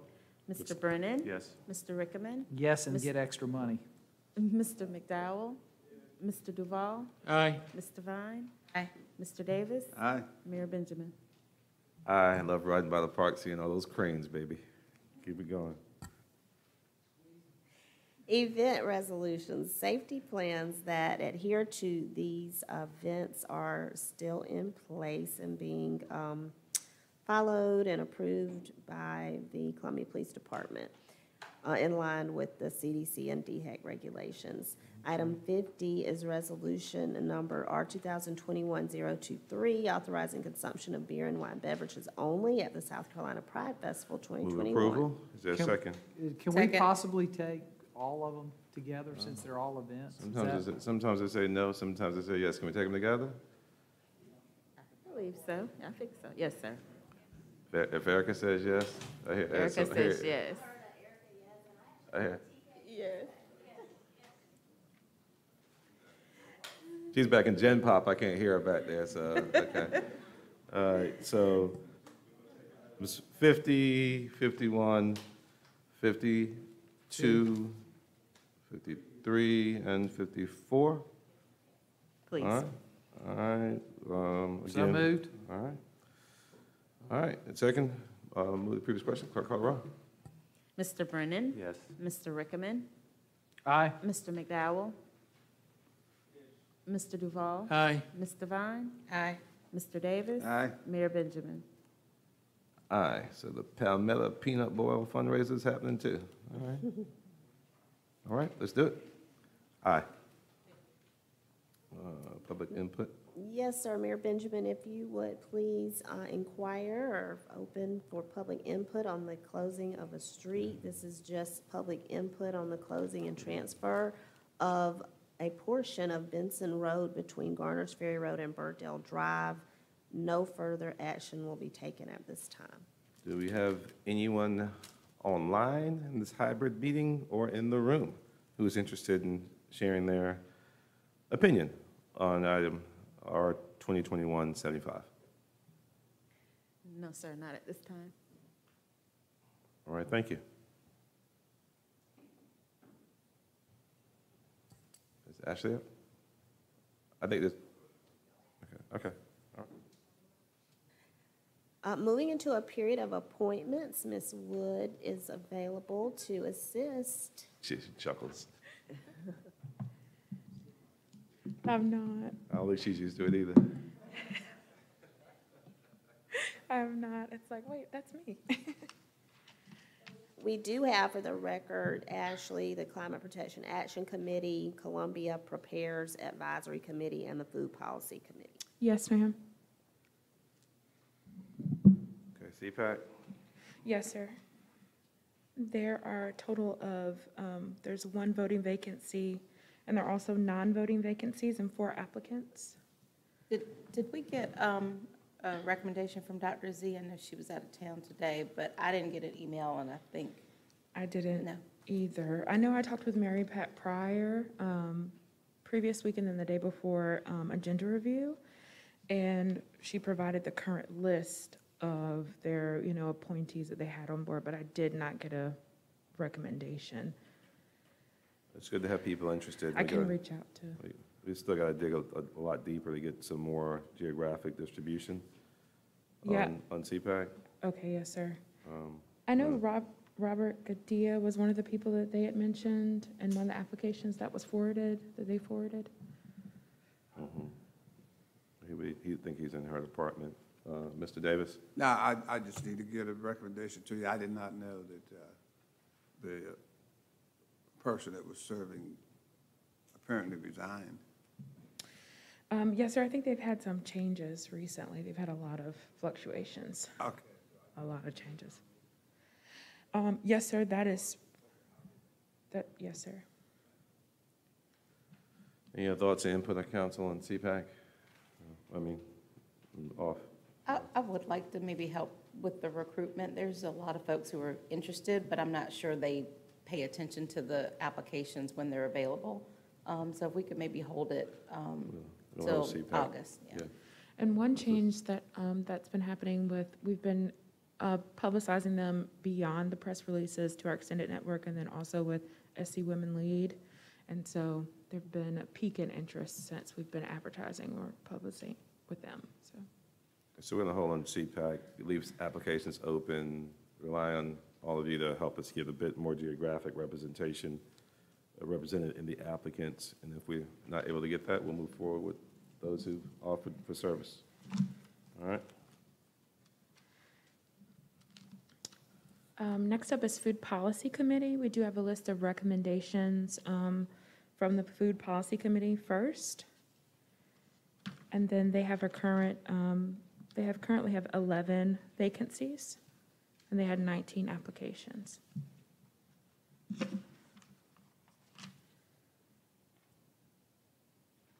There's also the reappointment of Ashley Page and Tracy Dixon for another term. Support the reappointment. Ashley, is that in the 11 vacancies, Ashley and? No, they're both being reappointed, and outside of their reappointments, there are 11 vacancies. They've had a lot of roll-off. Mr. Mayor? Yes, sir, Mr. Can we McDowell. defer that until August 3rd? Yeah, I would like to go ahead and reappoint can we Ms., the two. Ashley Page and Tracy Dixon. Yes. Yes, I would move the reappointment of Okay. Ashley Page and Tracy Dixon. Okay, second, any discussion? We'll move the previous question, clerk call the roll. Mr. Brennan. Yes. Mr. Rickman. Aye. Mr. McDowell. Mr. Duval. Aye. Mr. Vine. Aye. Mr. Davis. Aye. Mayor Benjamin. Aye, let's be pretty diligent. They got a lot of work to do, some of the work that the city manager and staff has proposed that we focus some of our ARP dollars on is squarely in this space. This is not a place where we're at any shortage of interest from across the city, so let's put some people to work sooner rather than later, and I think Ashley and Tracy both have just been amazing leaders in this space. Yes, they I'm have. happy to vote in favor of both of them, aye. Yes, sir. All right, let's get on this next meeting. Next, we have the Columbia Prepares Advisory Committee, which was the new committee that was formed, and they're up to 7 appointments available, and we have a few applicants for I'd like these. to nominate Ms. Ann Robertson. Okay. Are there any other nominations? Ms. Robertson on Belmont Drive, any other? Thompson. No, we do send all of the applications now to the committees for recommendations, but there are none for that particular one. We need to keep this one open as well. We need more applicants, all right? Mhm. Okay. Yes. Okay. All right. So that's the only nomination thus far. I don't know Mr. Thompson, Daniels. Let's keep this one open. Let's move forward with the nomination, Ms. Robertson. I'll second that nomination. Any discussion? We'll move the previous question, clerk call the roll. Let's keep it on the agenda for the next meeting as well. Ashley, maybe keep it open and see if we can get more applicants as well. Okay, sounds good. Thank you. Nomination, Ms. Robertson. Got it. Mr. Brennan. Yes. Mr. Rickman. Aye. Mr. McDowell. Mr. Duval. Aye. Mr. Vine. Aye. Mr. Davis. Aye. Mayor Benjamin. Aye, thank you. Thank you. Thank you, Ms. Wood. Thank you, Ashley. Mayor Benjamin and council, you are moving into a period of committee referrals and reports. You've obviously already taken up one, and there are 2 additional here. I did want to take the opportunity, Mayor and council, to allow, I think, Reverend McDowell to talk about the potential position for a health officer in the city. I don't think that it necessarily needs to be referred to a committee, but I did tell him that I would raise it with you all during this period so you all could have some discussions. I know, the staff and I need to better understand it. I understand it better after having talked with Reverend McDowell, but I do think it's worthy of some real assessment by our HR professionals and myself.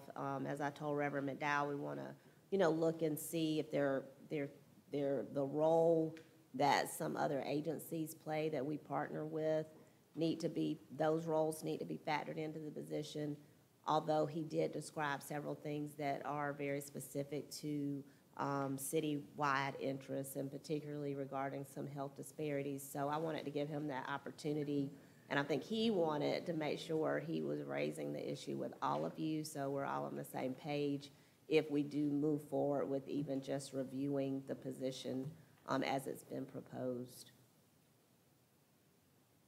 Yes? Sir, Ms. McDowell. Ms. Wilson, thank you very much. For the last 15 months, we have endured and been constantly hit with a viral barrage, which we call a pandemic. A pandemic, of course, is a part of what we're doing and experiencing, not only for 15 months, but has been a part of our existence, not only as a city, but as a nation. Let me be personal with you.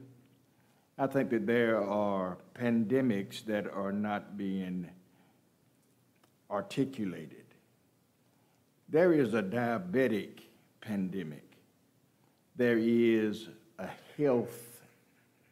there are health issues that we could perhaps clarify and specify as pandemics.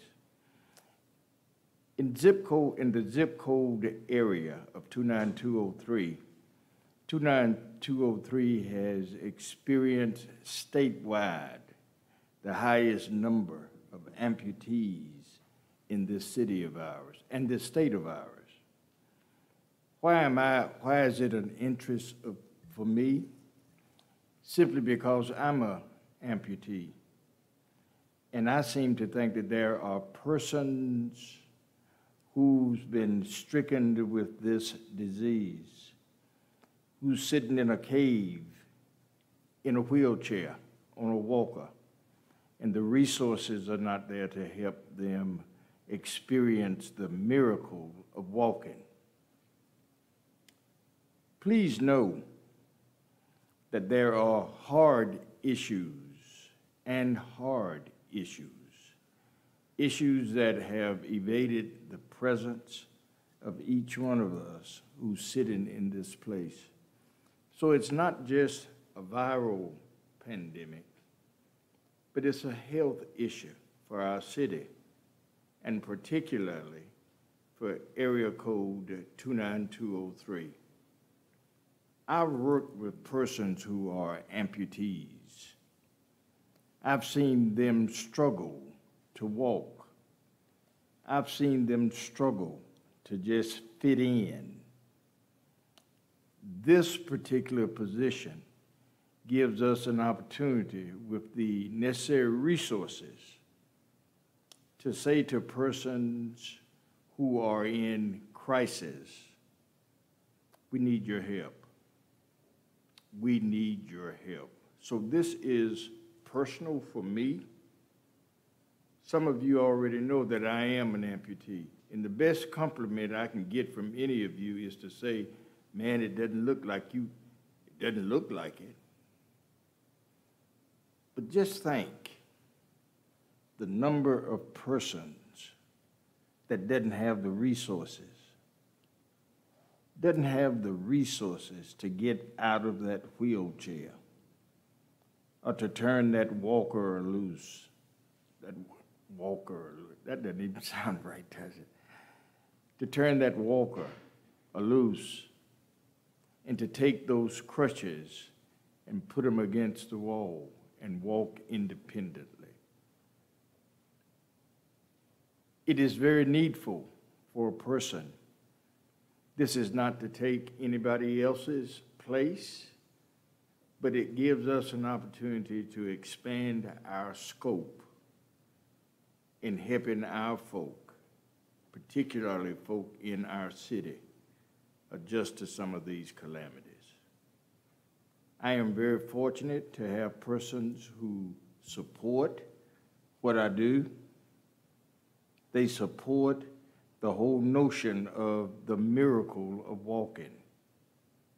And I want to make sure that we got a person or persons to advocate and to be an advocate for them.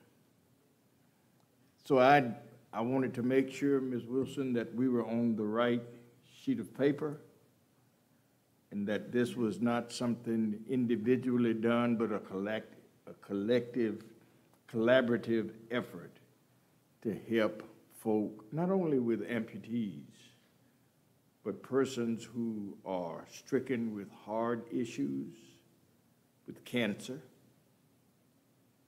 Diabetes for me is very present in my life and in my existence.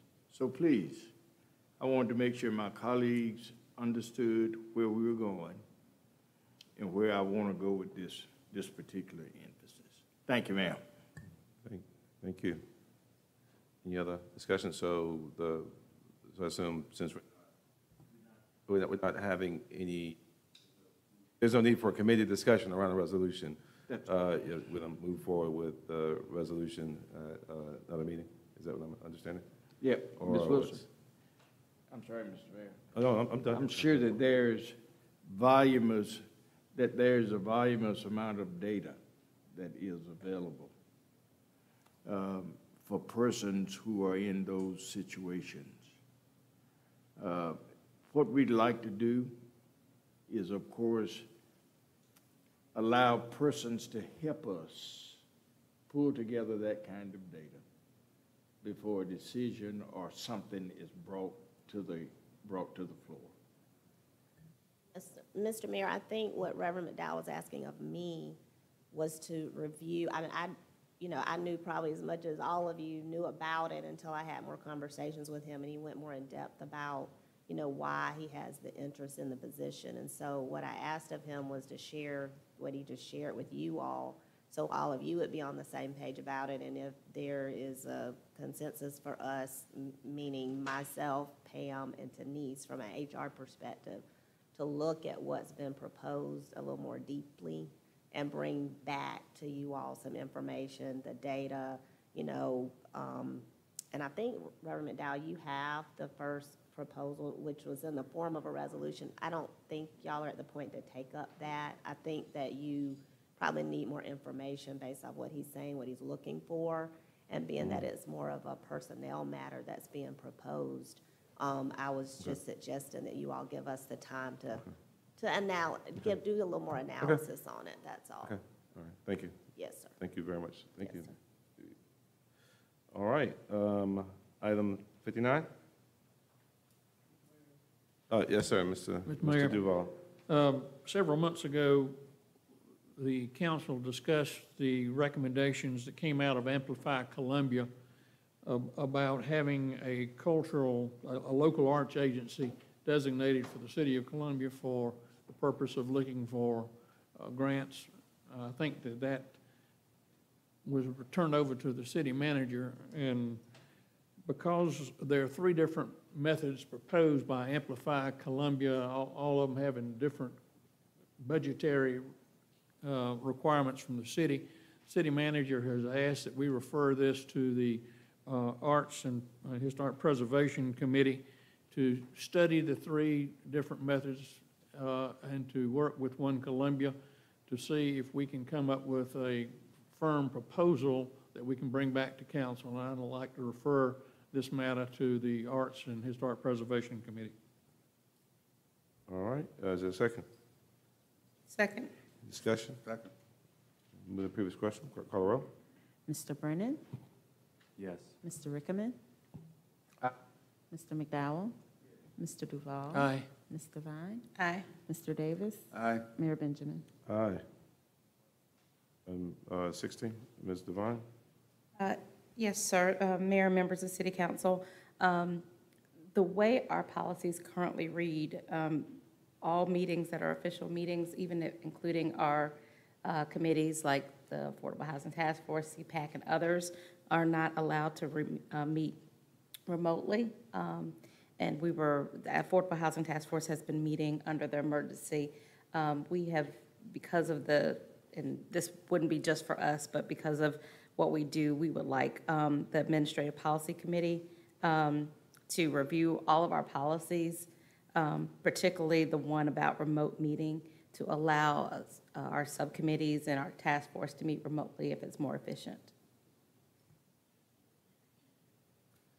And There's a motion? so that's a motion, and then I also would like, I'm not sure if this is Mr. Davis's committee, I would like if the committee could do this timely. Our Affordable Housing Task Force, particularly due to the level of expertise that we have represented on that committee, it is very hard for them to meet in person. So we were unable to meet in July because of our policies don't allow us to.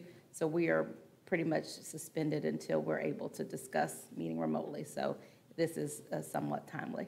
Yes, ma'am. And I do think TK is going to just get a little more clarification from you all in executive session, because honestly, this too is probably something we can take care of in a pretty quick manner amongst, well, she'll have to take the lead, but between Erica, myself, and Teresa.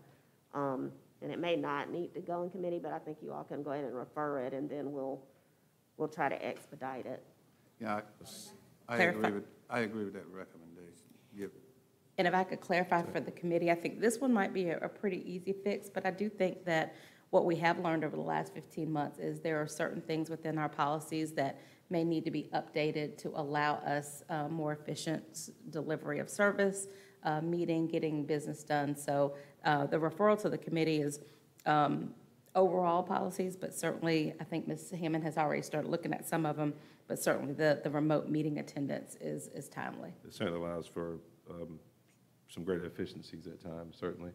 I'm not sure if there's a second. If Mr. Davidson, he may have seconded. If not, I second it. Any further discussion with the previous question? Clerk, call the roll. Mr. Brennan? Yes. Mr. Rickman? Aye. Mr. McDowell? Mr. Duval? Aye. Ms. Devine? Mr. Davis? Aye. Mayor Benjamin? Aye, thank you. Mr. Mayor, I did have one more report out. Please. Mayor, members of City Council, this morning, the Environment and Infrastructure Committee did meet. We had a presentation by our CPAC committee.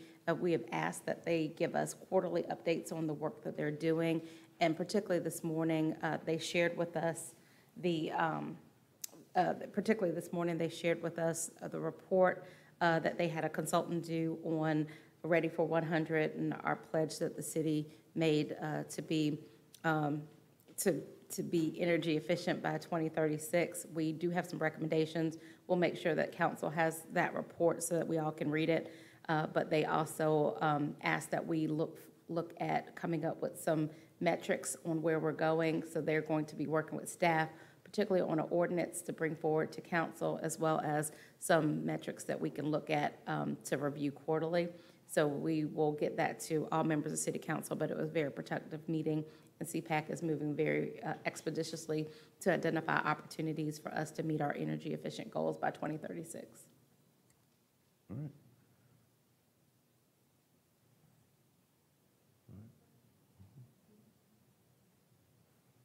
I was going to say that Will or Daniel have anything to add on that? Okay. All right. We're Hey, done Mr. here. Duval, I think it's your show. Unless there's public input. I'm sorry.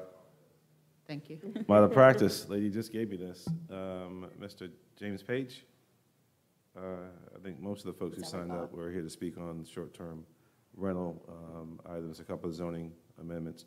Is anyone here in the room who is wanting to address council for 3 minutes? And do you have anyone online, Madam Clerk? There are no callers online. All right.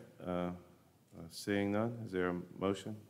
Mr. Mayor, I make a motion we go into executive session for receipt of legal advice related to matters covered by attorney-client privilege pursuant to SC Code 30-4-70A2, COVID-19, closing a portion of Benson Road between Garners Ferry Road and Burdale Drive, Michigan Street parking, a discussion of negotiations incident to propose contractual arrangements pursuant to 30-4-70A2, Convention Center, Columbia Richland 911 Communications, 5 Points Parking, Canal Recovery Efforts. Is there a second? Any discussion? With the previous question, clerk call the roll. Mr. Brennan? Yes. Mr. Rickman? Aye. Mr. McDowell? Mr. Duval? Aye. Ms. Devine? Aye. Mr. Davis? Aye. Mayor Benjamin? All right.